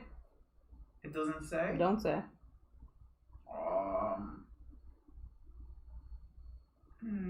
We got 5 more questions. Oh man, I don't freaking know. I have no idea. I feel like it's Paul Phillips because he knew who did it. Okay. Yeah, I don't know. P-H-I-L-L-I-P-S. Okay. That's Why was it given back? Out of remorse, because it was impossible to sell, because it couldn't be given back to the owner, or to acquire reputation. So you're saying Phillips gave it back. So why did he give it back? I'm saying Carter gave it back. Oh, I might want to change that then. Well, I mean, I can't read all the questions at once. I know. I don't. Oh my god, this is what makes my brain hurt.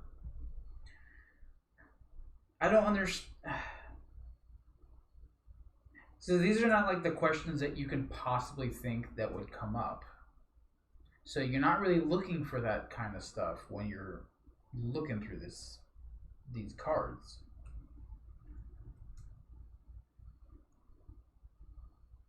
So I know Gibbons stole it.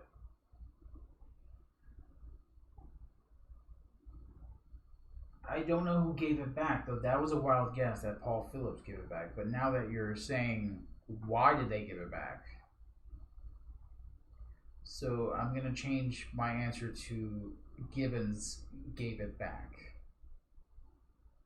Okay, so now I gotta go back. Sorry, we should have just gotten a pencil and paper. Alright. Now I didn't know there'd be a test. Time we said that 16 minutes ago. So this is exactly like the bigger version Sherlock Holmes consulting detective. You go through the case and then you have to answer these questions. Some of the questions that you are like, why? So why do you think Gibbons gave it back? Out of because I can't think about my answer with you going to. Because I'm trying to figure out my answer because I think it's something different. Well, I can read the question here. No, it's fine. I need to type your answer so I can think about what mine is going to be. I don't remember the options. Okay. Out of remorse. No. Because it was impossible to sell. Because it couldn't be given back to its owner. or to acquire reputation. You're saying that Gibbons gave it back, so why would he have given it back? I am saying that Carter gave it back, which is... Carter's dead.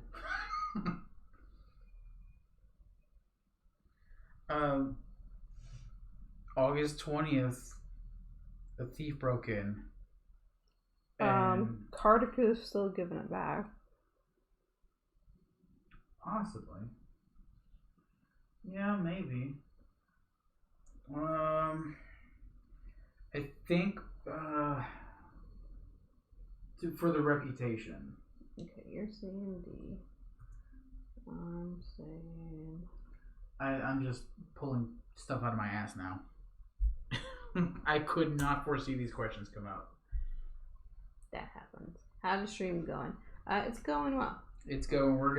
I'm gonna be completely wrong on everything. How could Paul Phillips know the identity of the thief?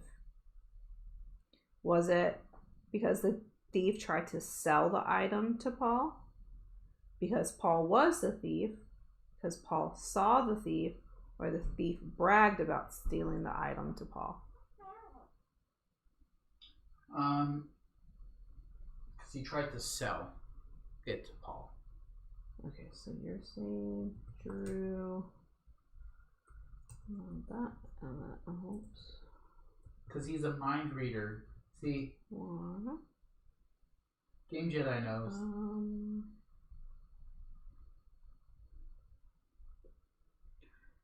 I like these better than the consulting detectives, because in the consulting detective you kind of have to go through all of the notes that you write down and all of the pages to get information that you may have missed. Here, everything's right here.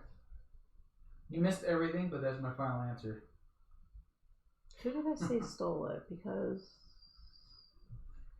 you said you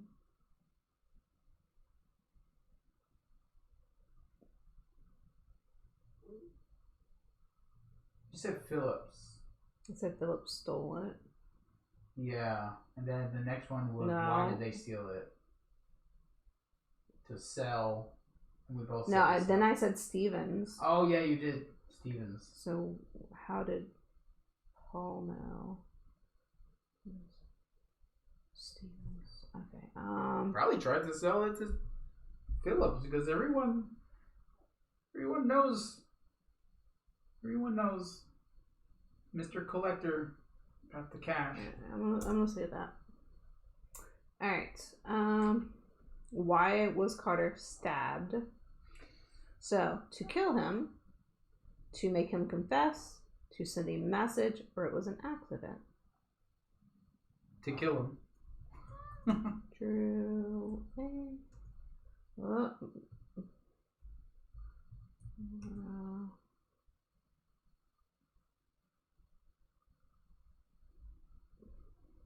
I mean, if they wanted to send the message, they probably would have done something worse.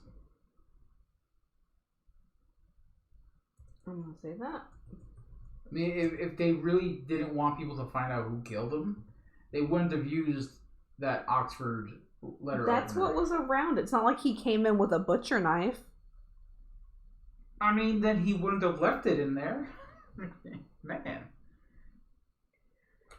Who was attacked by Jules Whitty? What? Was it Gibbons, Stephen, Phillips, or is it irrelevant? That's irrelevant. It's July 15, 1923. What year was it? July 15, 1923. And then... They graduated 1893. So who cares what happens to Jules? That's terrible. What was the murderer's motive? A crime of passion, a revenge killing, a crime of money, or it was an accident? Definitely no accident. Damn thing. Just the letter opening fell right into his back, and I poisoned him by accident. It was revenge for me because that asshole left Gibbons to die in Lima, and then came back and was like, "Look what I found, museum." All right. So these did have A, B, C, D, and I should have just typed that instead of the words because it would have been easier to go back to read. But all right. All right, we're gonna do no drum roll here. Let's just do it. Is there a big story? Did we totally screw that up? I'm reading. So it says take 1 point away for each of the following revealed cards on the table. Okay, give me the numbers. 3.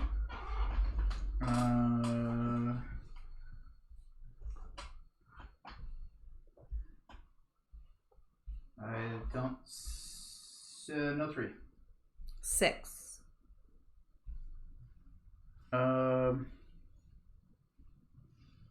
Oh, 6. That was one of mine. So that's 1 point. 7.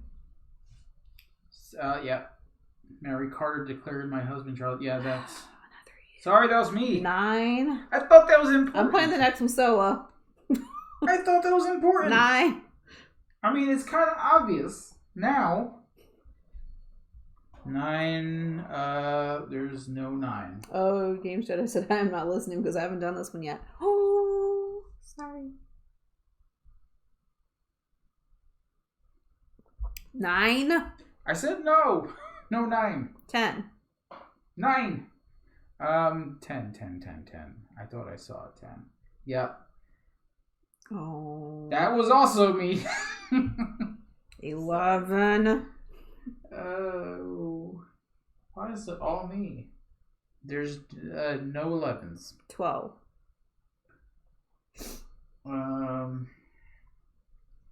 There's no 12. 13. I don't think anyone would have put a 13 out. No 13. 15. Yes. That's the John Whitty one. We all knew that was going to happen. The Jules Woody one? Yeah. That was me. Jules Whitty, yep. You can blame me for 1 point. 17. I'm not blaming anyone. This is a joint effort. 17. No 17. 18. Yes, there's an 18. Also. That was also me. That was the Mary Carter talking about they were supposed to have lunch. So we know Mary wasn't the killer. It's all me, sorry. 20. 20. Yep. That was also me. Are you serious? Yeah, that was the one gave up his research for a while to take on Carter's classes. 22. Oh man, we suck. We're so bad. Everybody's gonna go back and watch this and be like, No 22. 23.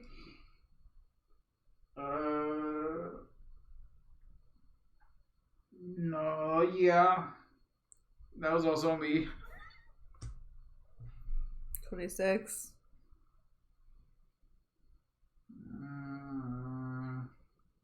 No 26. 29. Is that the last one based on your... Yes. No 29. So. Oh, man. We're going to get negative points for this. 1, 2, 3, 4, 5, 6, 7. So. Yay, we suck. 6 of those for you. 7 points? Yes. Okay, it's not so bad. All right. And then score 2 points for each correct answer. All right, so here's what we make this is where it's going to suck because I'm going to have to go back to chat a million times. Here's what we make it up. George Gibbons, former university colleague of the victim, number 32, thinks he knows where the idol is, a very valuable Incan treasure, which is number 5. He asks Carter to join the expedition so he can earn up to $46,000 by selling the idol to another former colleague, Phillips. Ooh. Carter and Gibbons travel halfway around the world to go deep into the Peruvian rainforest. They reach their goal, but Gibbons is recovering from an illness in the hospital, edema, Enema. Okay. Carter returns back to London, hands the idol over to the museum. He becomes a national hero, and then he's knighted. Knighted. On his return back to England, Gibbons takes advantage of his work position to steal without triggering the alarms. Yeah. He tries to complete the sale, but Phillips, even though he's interested, finds himself obligated to reject it. After giving the idol back, Gibbons meets with Carter in a study and pours poison into Carter's whiskey glass. Once he is dead, Gibbon completes his revenge by stabbing Carter in the back with a love letter opener he gave Carter on the day they graduated, a symbol of their betrayed friendship. Oh, revenge. Revenge. So, if we have these certain numbers, we add these points together? No, we if we got the questions right. So let's go back up to the first question. Yeah. We know what happened, so let's go back to the first question. Who was the murderer? All right, I did GG. You said you were correct. You said Steven, so we got 2 points. Oh, see, I was wrong. Okay. Oh, wait, why am I doing this? Yeah, you keep doing it. So the answer was A, which was Gibbons. Gibbons. Okay. So for number 2. Number 2, I said the murder weapon. You said whiskey. I said whiskey. So okay. So so we get 2 more points. All right, so that's 4. Are we combining our answers to make sure we get points? Yes. Okay. We both played. 3. Who stole it? Who did you say? And who did I say? Wait, do you want to do these separately? No, because that would just take too long. Okay. As long as one of us got the answer right. I said GG stole it. You said Stevens. Who stole it? Gibbons did, so we got it right. 2, 4, 6, that's 6 points. Okay. Next. Why was it stolen? To sell. That's what I said. And I said that as also well. Said it. So that's 2 more points. So 10 points. 5. Who gave it back? I said Phillips and you said Carter. Ooh, really? That sucks because it was Gibbons. Yeah, it wasn't. Wait. I changed my answer though, wasn't it? Yeah, I did change my answer. Is it under that one? Then yes. Yeah. Okay. So I did say right. Gibbons. Okay. All right. 6. Why was it given back? I said D. You said B. I said B. Mm-hmm. Because it was impossible to sell it. Mm-hmm. Yeah. So what it was? Yeah. Okay. 7. How could Paul Phillips know the identity? I said A. You said C. Yeah, it's A. The thief tried to sell it. What are we up to now? 14? 2, 4, 6, 8, 10, 12, 14. 8. Between the both of us, we've gotten it right. Yeah. 8. Why was Carter stabbed? I said A. And it's actually C, to send a message. Oh, wow, okay. Yeah, remember it said he stabbed him with the thing because of, friendship dying. All right, next. Who was attacked? We both got that one right. It was irrelevant. Irrelevance. 10. So that's what 14, was the murder's motive? 18 points together. What did you say? I said B. You said A. You said B? Yeah. Revenge? Yeah, you got that right. So 2, 4, 6, 8, 10, 12, 14, 16, 18, 20. 20 minus 7. What's 20 minus 7? Oh, why do you ask me math? You asked me math at the game store yesterday. 13. Alright, so... What do we stack? Irene Adler. Sherlock himself is impressed by your big word I can't say. Something that is not within everyone's grasp. I don't know what that word is. Ooh. Sherlock himself is impressed by your ingenuity. There we go. Something that is not within everyone's grasp. Oh, he's Impressed. Ooh. So if you got 6 or less, you're on par with Inspector Lestrade.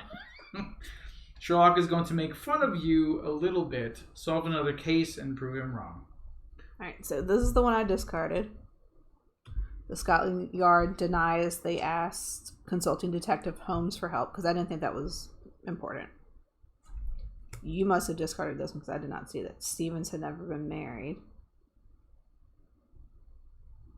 Yeah, I didn't think it was important. Oh, and then you did this one because you said the fortune teller thought it was cursed. Yeah, I didn't think that was important either. And then you discarded that one about the knighting thing. This was that one photo that I discarded. Yeah, the Oxford photo. Yeah. Can they? Well, I mean, this is that other one. In Philip's collection, there are more than 470 relics, and 39 of them are Amerindian. That's what I was trying to say. I couldn't think of the word, but I knew what it meant. So he's got a huge collection of relics. So I had a feeling that I was on the right path. Then you said you discarded 3 top officials from the government traveled to London on the same ship as Carter. Yeah, I didn't think that was important.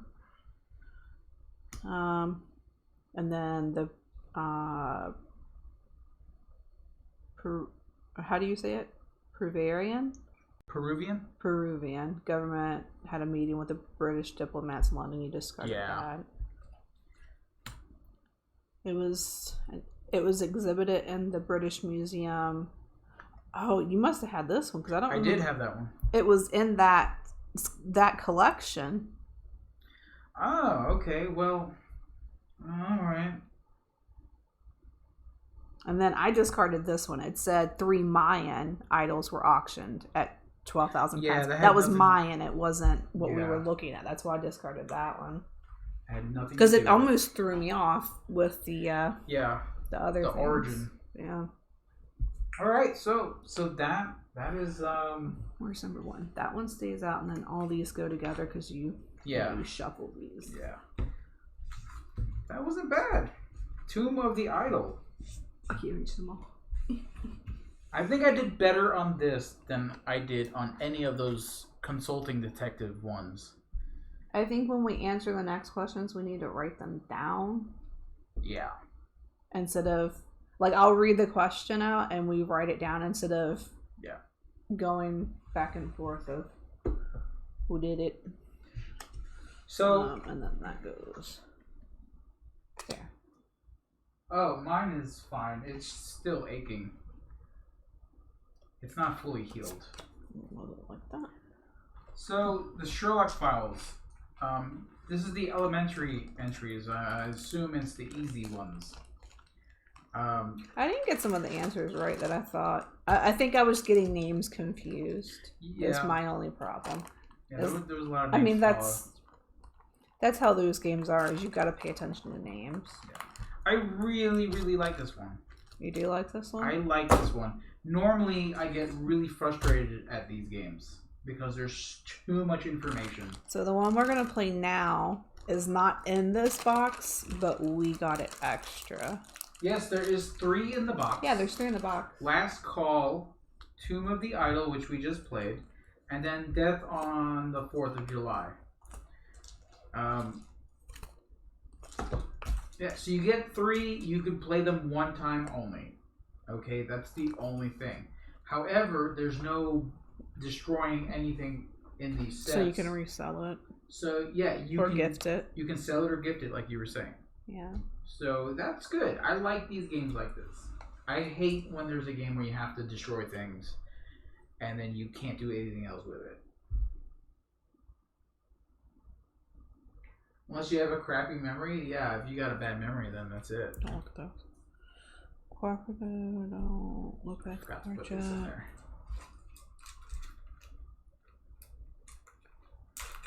Three in the box, and one said roll over. There were 2 in the box.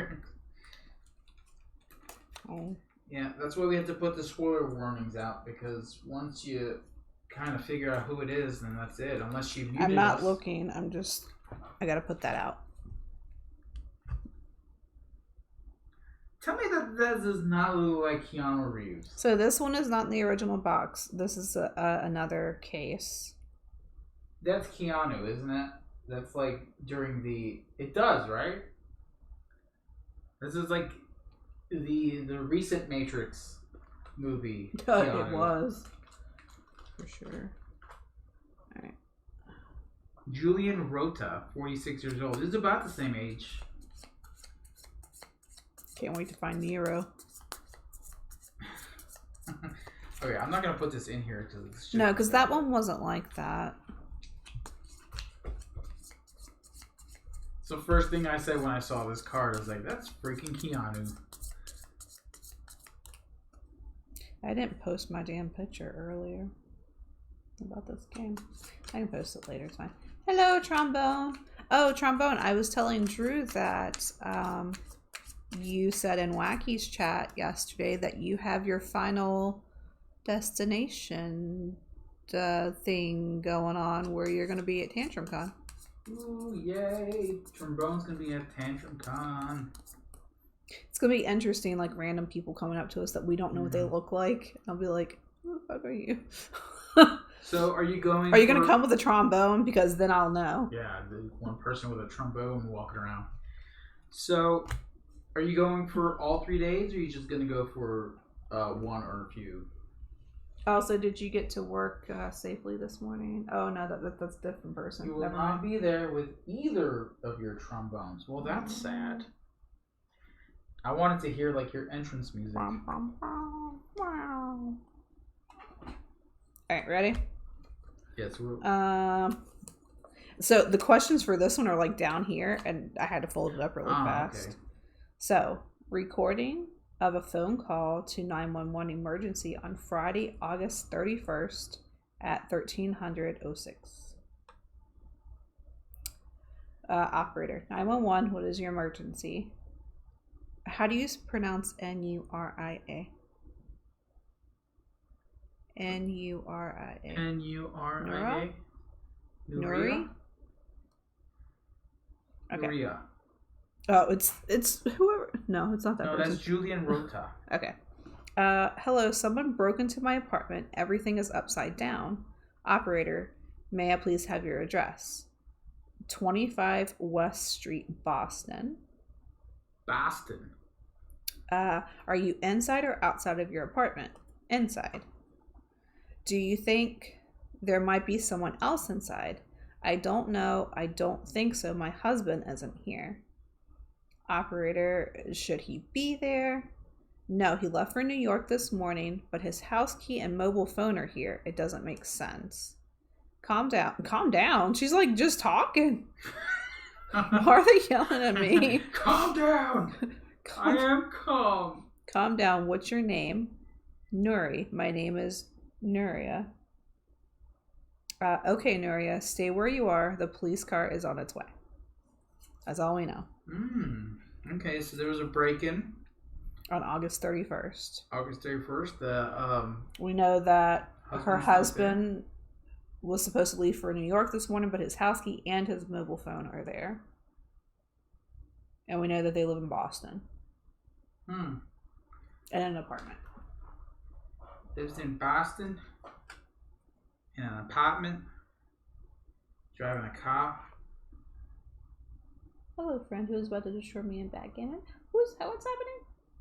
Oh. Apparently, a trombone is playing Black Sheep in backgammon. So everybody that is going to Tantrum Con that is in chat, if there's a specific game you know we have that you would like to play with us, we will bring games with us if it's something that you want to play. Yeah, but they have a huge library as well. Yeah, let us just know that. And when you get there, just look for us. Do not be afraid to say who you are. Tell us your Twitch handle. We'll probably know you better that way. So there was somebody that I saw last year there. I still don't remember what his name is, but I follow him on Instagram. He had like the spiky colored hair. Oh, I do. I remember that. But he's also on Twitch, I think, or maybe he just does photography or something. I know him from somewhere, but I saw him and I was like, I know this guy from somewhere, but I didn't want to introduce myself because I am very shy. I will only tell you my real name. Okay, that's gonna be great because I'm gonna be like, what? Look, we're gonna assume that anyone that comes up to us and says, "Hey," we're gonna be like, "Okay, let me guess. Hold on." We're gonna know that the only one I'm gonna physically know is Dr. Sign and Stephen Michael and AJ and Cully. Yeah, it's gonna be fun. Can't wait to see. Oh, you know what would be great? Since we're gonna have a lot of people, we should get Jonathan to bring his game over because he's gonna be there. Play a big game of that. Fairly sure you've shared pics of your face before. I think you have on Oh right, yes, that's very true. Did you hear what I said though? Since Jonathan's gonna be there with his game, we should get a big group together to play his game. I'll probably end up just buying his game. He has new expansions up last I saw. By the dirty ones. I like those. Alright, so I went first last game. You go ahead and go first. And have you read your cards at all? Yes, I have. Oh, that's interesting. And okay. This one could go wrong in so many ways. So I've got some cards. The apartment. About stuff missing in the apartment. Okay. Something about buying cologne. And I've got Julian's mobile phone, which is turned on and locked. I can't play anything yet, though. That's all up to you. Okay, so I have something that says Nuria, he got a haircut. And I have one that says Julian works. And I have one that says lawyer Javier. Ooh, Javier. What food do I want to eat? Edible food. I'm jelly that you are all going to get to game offline. That's not true. We're going to get the game in person. Not that it's going to make it any better, but... I mean, I game offline too, technically. Chicken and bacon sandwich. With mayo and black pepper. Oh, that sounds good. You know what would be good? I keep forgetting to get that seasoning for the fries that we like.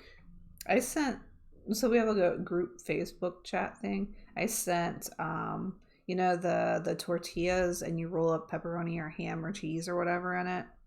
Yeah. What? You get the tortilla. Yeah. And you put the cream cheese on it and the everything bagel seasoning and then the meat and you roll it up and then you cut it into little pinwheels. I posted that to Bones today and I was like, this looks great. I kind of want to make chicken dogs. What the hell's that? Well, somebody at work. Oh, wait, I think I've heard. Who's going to school says that they went to someplace in Greenville with his wife and went to eat and they had chicken dogs. And they're basically chicken strips in a hot dog bun, but they're like loaded with just crap, like stuff. Right. I feel bacon, like whatever. We're gonna put this one out. And I'm like, man, that sounds stupid good. Just have a chicken dog with barbecue sauce and just onions and it's just freaking everything. Nuria declared, it struck me as a little strange when Julian went to the hairdresser 3 days ago. He got a very short haircut, almost a shaved head. He's never done that before. See, that seems sussy. And he was going to New York. Why did he need a cut hair? Julian. Wait, how do we know he's going to New York?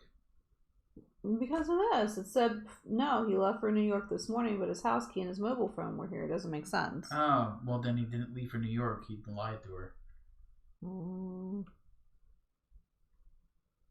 Okay, so... That sounds really good. So from what I know about crime shows, and the cops always say this, that every little detail matters, right? Mm-hmm.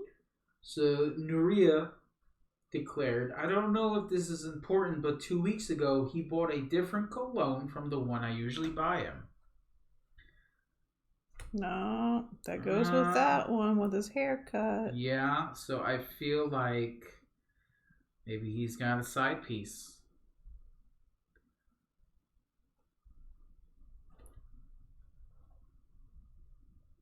I've got Julian's mobile phone again. This time it's a search history.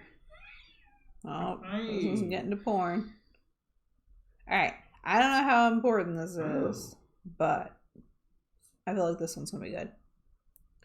According to Nuria, Julian and the lawyer did everything they could so Javier could attend the wedding, but his prison for long was denied. Ooh, okay, so who is Javier again? We don't know. Don't know. But we know that they were getting married. Julian and the lawyer did everything they could so that Javier could attend the wedding. Prison furlough was denied. Okay, so there's a wedding. It doesn't mean that they were getting married. It just says that Julian's lawyer tried everything he could do. What does this have to do with anything? Okay. Okay, I'm going to show the cell phone with the search history. Julian's mobile phone. It's got searches for Boston hotels. Mm-hmm. Why would they need a hotel in Boston? They live in Boston. There's I don't know if this matters, but there is a page for takenomori.com. I believe that is sushi. There's a dog with, I don't know, it looks Takenomori. I don't know what that is. Mm-hmm. And then there's a search for countries without extradition treaties. Mm-hmm. And then there's basketball results. So, I got a feeling he was going to sushi and getting banged. Then leaving the country. Mr. Julian Rota may be helping Javier to hide out. Now, this is just. And then they can watch basketball. Then they can watch basketballs. But I think that's important because, he's looking up Boston hotels. And this one is more important. Countries without extradition treaties. Okay. So I think I think maybe he's trying to help Javier escape prison or something. Okay, so I'm gonna play It's a Wedding. Let us share this happy moment with you. Saturday, September 1st. RSVP is needed from Martina Rota and Isaac Farah. So it was his sister, and he's trying to get his brother out of jail. For the wedding. Okay, so his main focus right now is trying to get his brother out of jail. But maybe as soon as he has to go back, maybe try to find somewhere where he can go that... Oh, I just got a good card. Sorry. It's a wedding! Let us share this happy moment with you. Saturday, September 1st.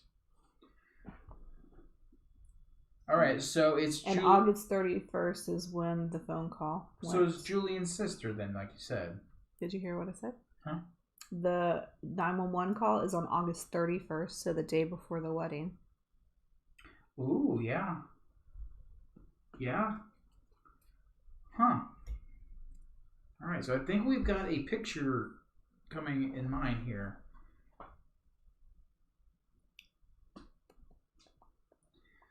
Man, I don't know if this is important. So it's something about Julian's boss and salary increase.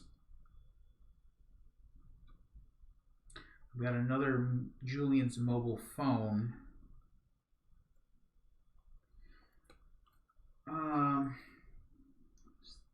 is this? Huh. That's Saturday, September 1st.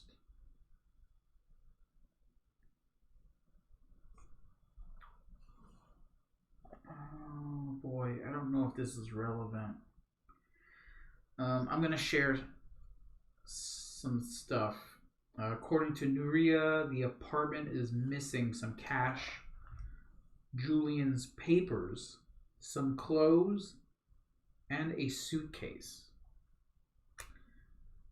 So he left his phone. The money's missing, a suitcase, some clothes. Yeah. Okay. So he packed up a whole bunch of stuff. Mm-hmm. But he didn't take his keys or his cell phone, apparently. I don't know. It's not looking good for you, Julian. I feel like this might be important, but I'm not quite sure. It says, Nuria declared anything strange? I don't know. He was very quiet yesterday, and it was hard for him to sleep. And then this morning, he was wearing an old suit, which he never wears because it's too large. So wouldn't he wear a large suit to give it to his brother that he's going to help break out of prison? Maybe. That's what I thought that Or he was wearing something underneath. It was quiet. It's hard for him to sleep. This morning he was wearing an old suit. Well, I mean, if you think about the guys in prison, all you do in prison is work out. So he's probably big and buff and he needs a large suit. Okay, so I have some behavioral stuff here. So we'll do that. Okay. His behavior. Yeah. I don't know, it could be wrong. It might not be important. Julian, the lawyer, did everything they could. I don't know if that's behavior stuff, but we'll do some missing stuff and the letter, the announcement, that's the word. Invitation? And yeah, and then the phone records can go together because they're kind of like whatever thingies. I don't know if this is important here, but the next card I am playing is going to be a trash card. Just letting you know.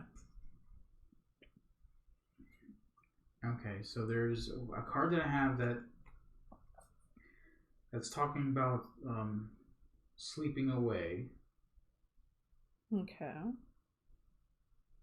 But I don't think that has anything to do with anything, so I'm going to trash it. Okay. I mean, granted, I think he's a hard worker. Alright. Put this on the garbage. Garbage. It's all garbage.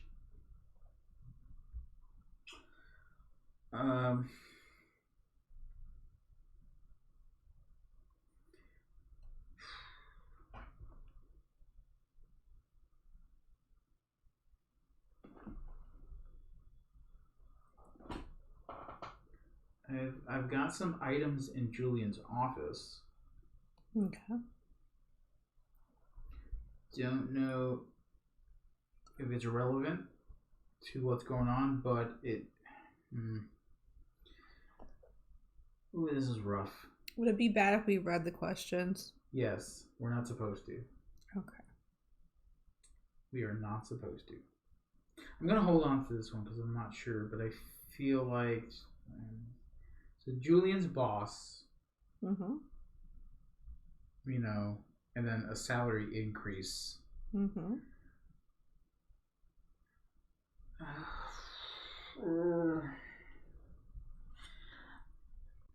I'm kind of feeling the whole work thing is just something that's not important, but I don't know anything that's come up yet that... I'm going to play this. It says Martina, which is the sister that is getting married. Sister Martina Rota declared, this morning around 10 a.m., I saw Julian's car, stopped in front of my house, and went out to welcome him, but he started the car and left. But remember what we know from this, Julian got his hair cut. So it might not be Julian. Could be somebody else in Julian's car. That's why I kind of felt that was important. Don't put that in your hand. I think I can see why this may be importante. So Martina declared this morning around 10. So in the story, what time does the... It's on August 31st at 13:06. So that's the day before the wedding. Yeah. This morning around 10, I saw Julian's car stopped in front of my house.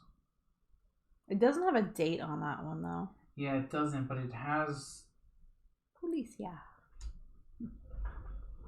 It has him in front of her house at 10 o'clock. Has somebody in his car. Yeah, so that's a location. So I'm going to play... Okay. You got your card? Yeah. I'm going to play this now because I feel like this is important. I don't know why or what's going on yet, but the picture in Julian's office is of him and his brother, apparently.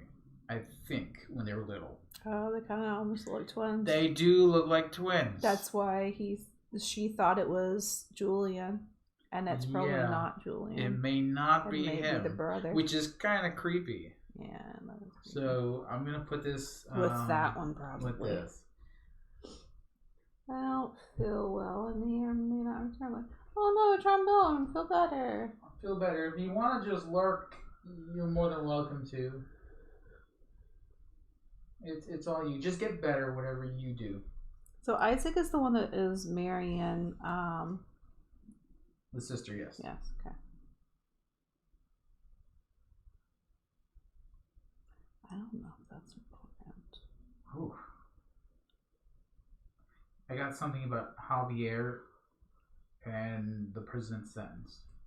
I feel this is important. So Isaac Ferrier's family, which is the guy that she is marrying, was glad to know that Martina's father would not attend the wedding. Oh. Trouble with the dad? So we know trouble with the dad and the brother's in prison. There's a whole family full of trouble. Oh.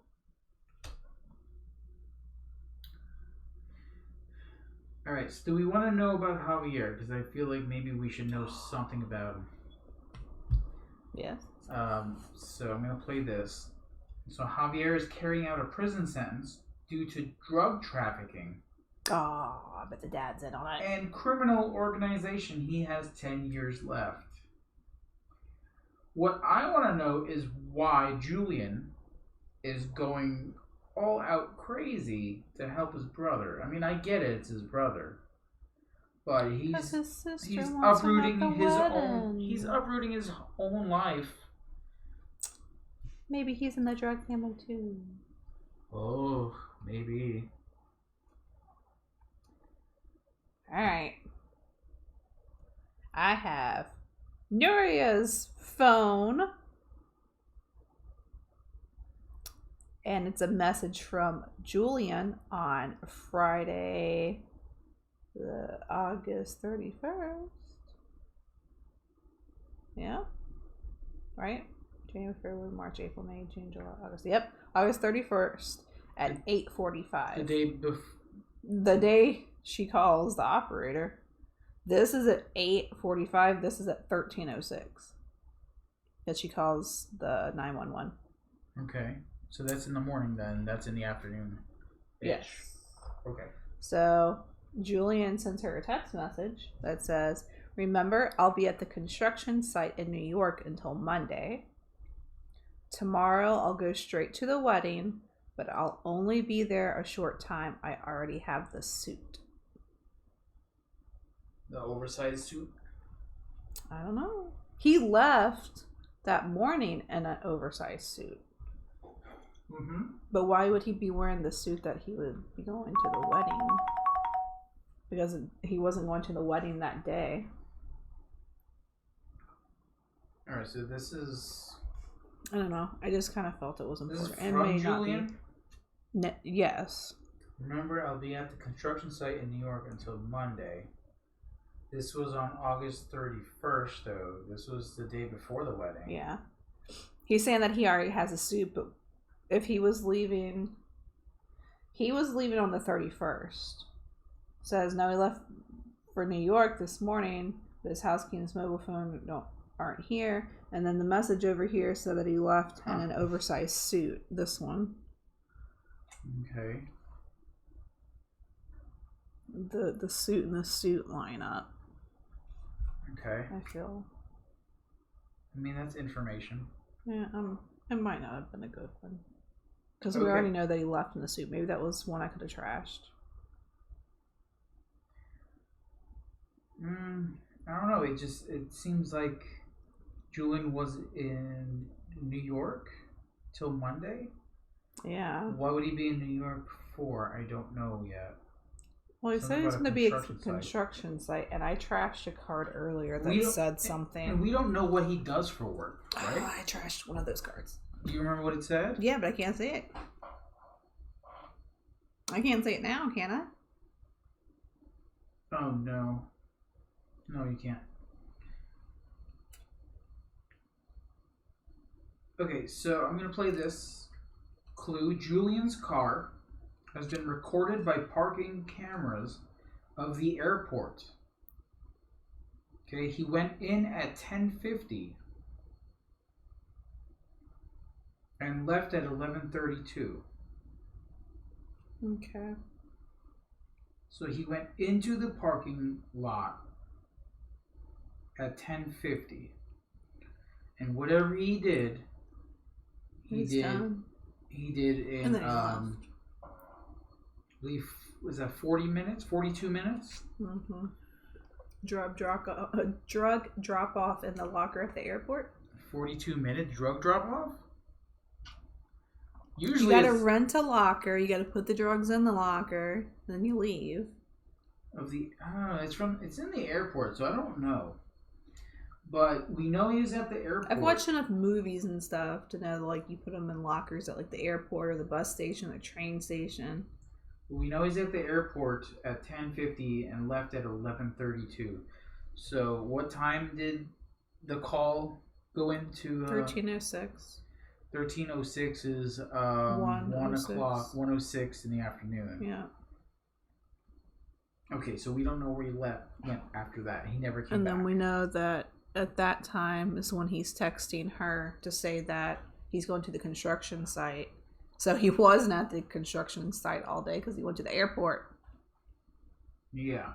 So something is going on. All right, let me grab a card. We're nearly through the deck. I don't feel like this is important. Okay. I don't feel like this is important either.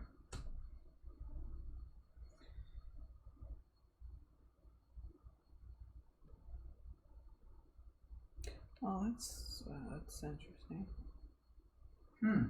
What did I just discard? Oh, yeah, you go.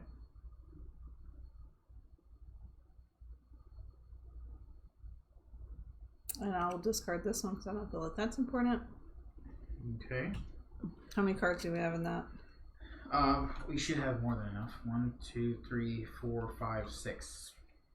We have 6. Okay, so we're good with that. Okay, so I've got Julian's schedule. I've got a card about firing the cleaning lady. Mm-hmm. Okay, and I have a card about an adoption process. 8 years. Okay. I don't know. 8 years ago. I don't know if that has anything to do with anything. I'm gonna hold on to it though, but so I can't talk about cards I've discarded yet. Okay. Yeah. So I have a card that says Isaac Ferrer and public examinations.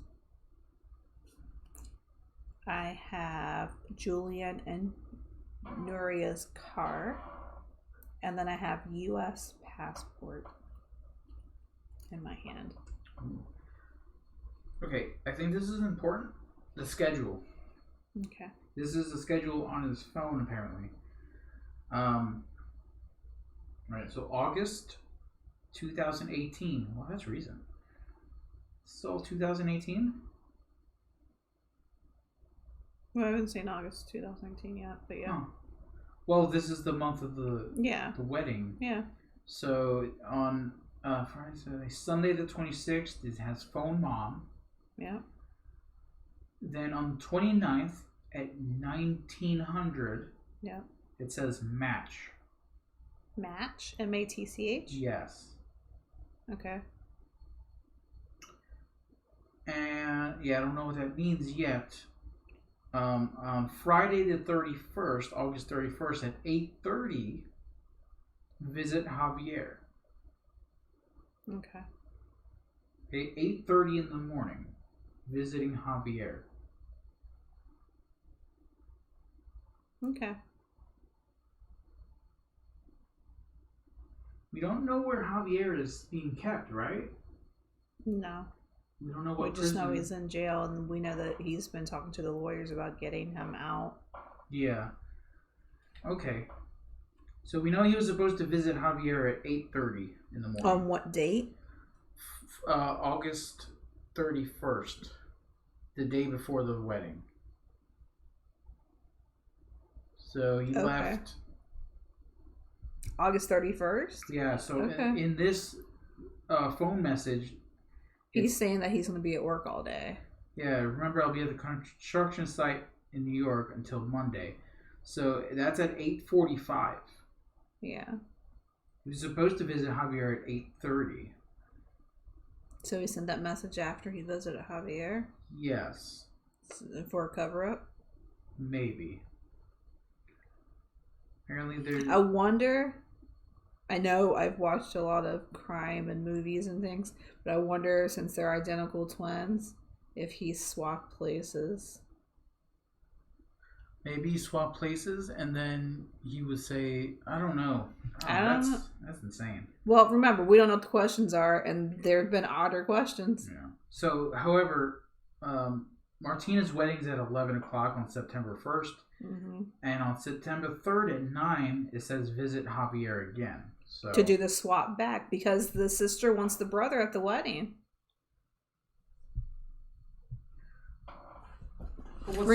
And he cut his hair short because the guy's in prison and you can't have long hair in prison. Maybe.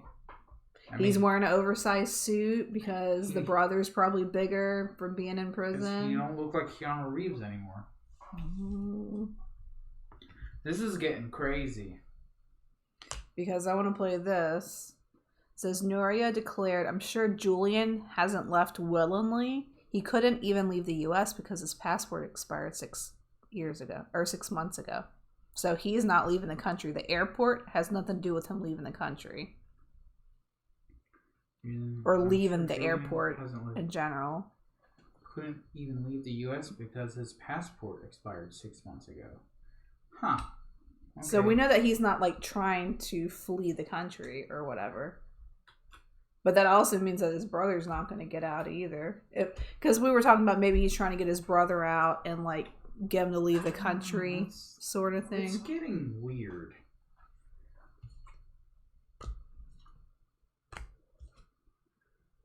Oh boy, I should not have discarded that card. Because you won't understand why this is important. I mean, it might be a card in my hand that I haven't discarded because I don't know anything about it. I can't remember what I discarded at this point. Okay. Except for one of them. No, actually, this works. Okay. Because of this. So Julian's schedule says phone mom, right? Mm-hmm. Martina's mother, which is also Julian's mother, right? Yes. Died of a genetic degenerative disease 3 years ago.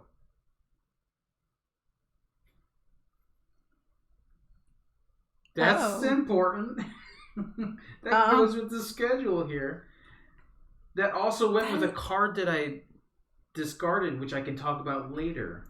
Which also goes with the card that I discarded. That doesn't make sense. Oh boy, this is getting crazy.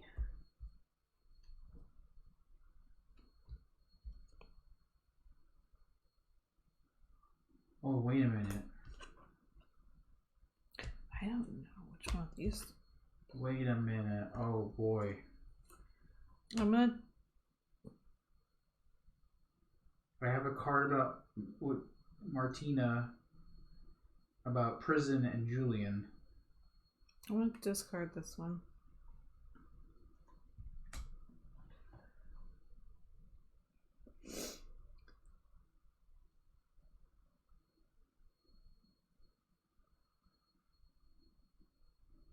See, this one, I can discard that one too.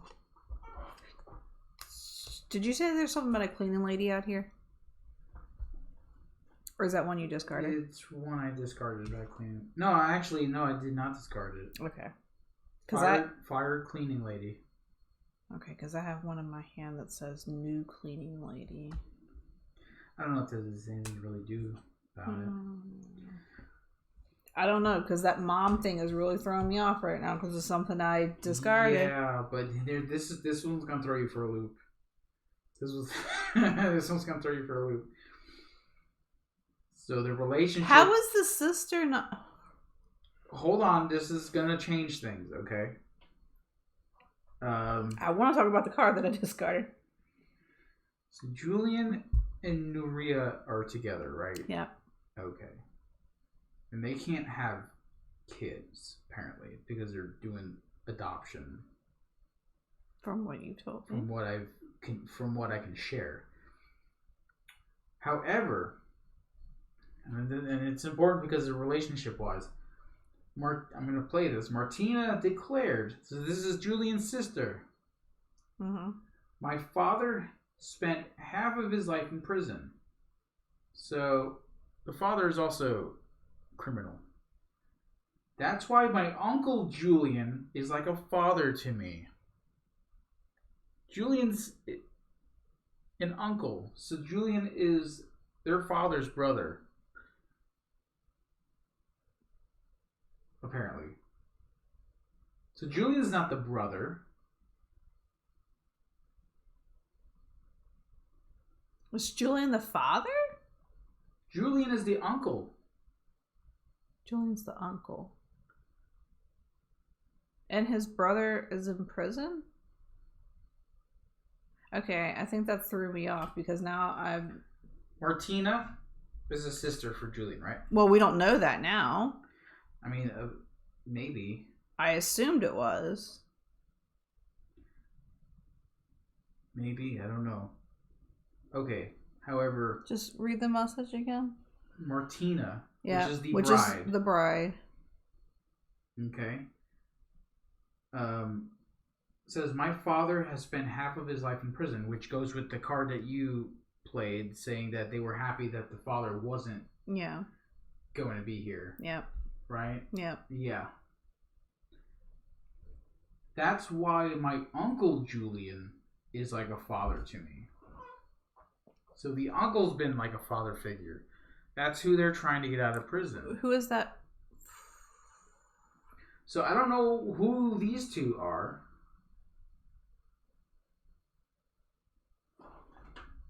Maybe this is his father and Uncle Julian when they were young. Because it's a black and white photo. This may be the father and Julian. I mean, that's what I feel. It's an old black and white photo, so... And this kind of looks like him. So that may be his father, and this may be the brother, Julian. Okay, so Julian is the uncle. Give me that card that you just played. Are you having trouble processing that one? Martina declared my father has spent his half his life in prison. That's why my uncle Julian is like a father to me. So when I said that him and the girl were brother and sister, that's not true. Why? They have the same last name. So do other people in the family. But we don't know anybody else in the family. This says that's why my uncle Julian is like a father to me. Martina is the one that's getting married. This is her uncle. This isn't her brother. Oh. That's why I kept... I'm sorry, all the names are just combining now. That's why I was like, wait, that doesn't make sense, because I kept saying that they were brother and sister. Yeah. Okay, so let me see that again. So Javier is the one in prison. Javier is in prison. Okay, yeah, I mixed those names up. Why do they have to use the same J names? Because they're Mexican. There's a lot of names that don't have the J. Javier, Juan, still Julia.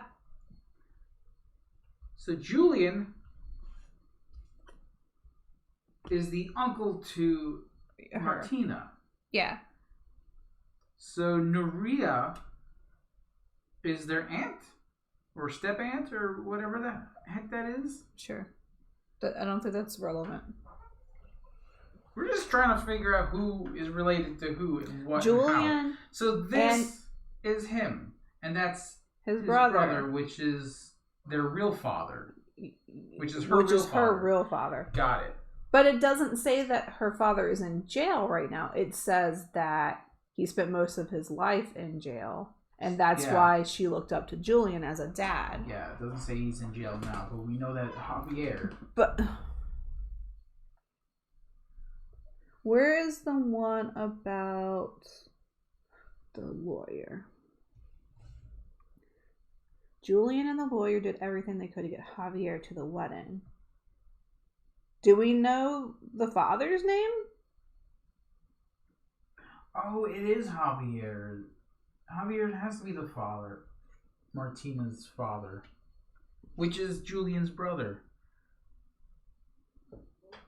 So this Javier is Julian's brother. I am so confused right now. Oh my god. Because something just... I broke it. You broke it. Because I was like, oh, they're brother and sister, but now they're not. They're uncle and niece. Oh, hold on. Let's rethink this. I can't, because now my brain doesn't work. Alright, hold on. We know the mother's dead 3 years ago. But which is very strange. Yes, because on the phone it says phone mom. Weird shit going on. Wait until the card I tell you. Julian is missing. Okay, he was supposed to meet Javier, who is in jail. I feel like I'm dumb right now. Supposed to meet Javier in jail. Who is Isaac Farah? The guy that she's marrying? Yes. Okay. Okay, so the relationship between Julian and Martina is uncle. Uncle and niece. But he's a father figure to her. So, yes. But let's just stick it with the uncle. Mom is dead. Mom is dead. Javier is the one in prison. So he's Julian's brother. Which Javier is her real father. Yes. Okay. So she wants her dad at the wedding, so Julian is trying to get him out of prison so he can be at his daughter's wedding. Yeah. So okay, that makes more Isaac's sense now. Family was glad that the father, the real father, was not going to be there. Because we know that he's in prison. Because he's in prison. Okay, that makes more sense now. Okay, so we're on track now. I miss family interpreted them before. I don't know why I said that they were brother and sister. We are out of cards to draw, so we have to play what we can.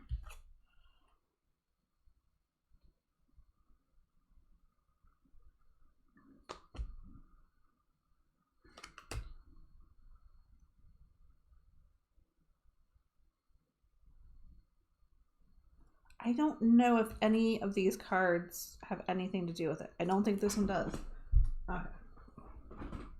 Okay. So, an old suit. So he must be a really bigger man then. Which is what I said. Okay, so one of the cards I discarded. We earlier, can't talk about. I know, but it's gonna help when I do talk about it. Okay. What was the one that said it wasn't that no one was he wouldn't leave? Be Willingly? careful. All right, Nuria, The wife. the wife of Julian, says, "I'm sure Julian hasn't left willingly. He couldn't even leave the U.S. because his passport expired 6 months ago. That's fine, but also none of the apartment's entrances have been forced, and there were no windows opened. So he did leave willingly. So that might not even be Julian, since they look so." This is important. Your turn. Okay.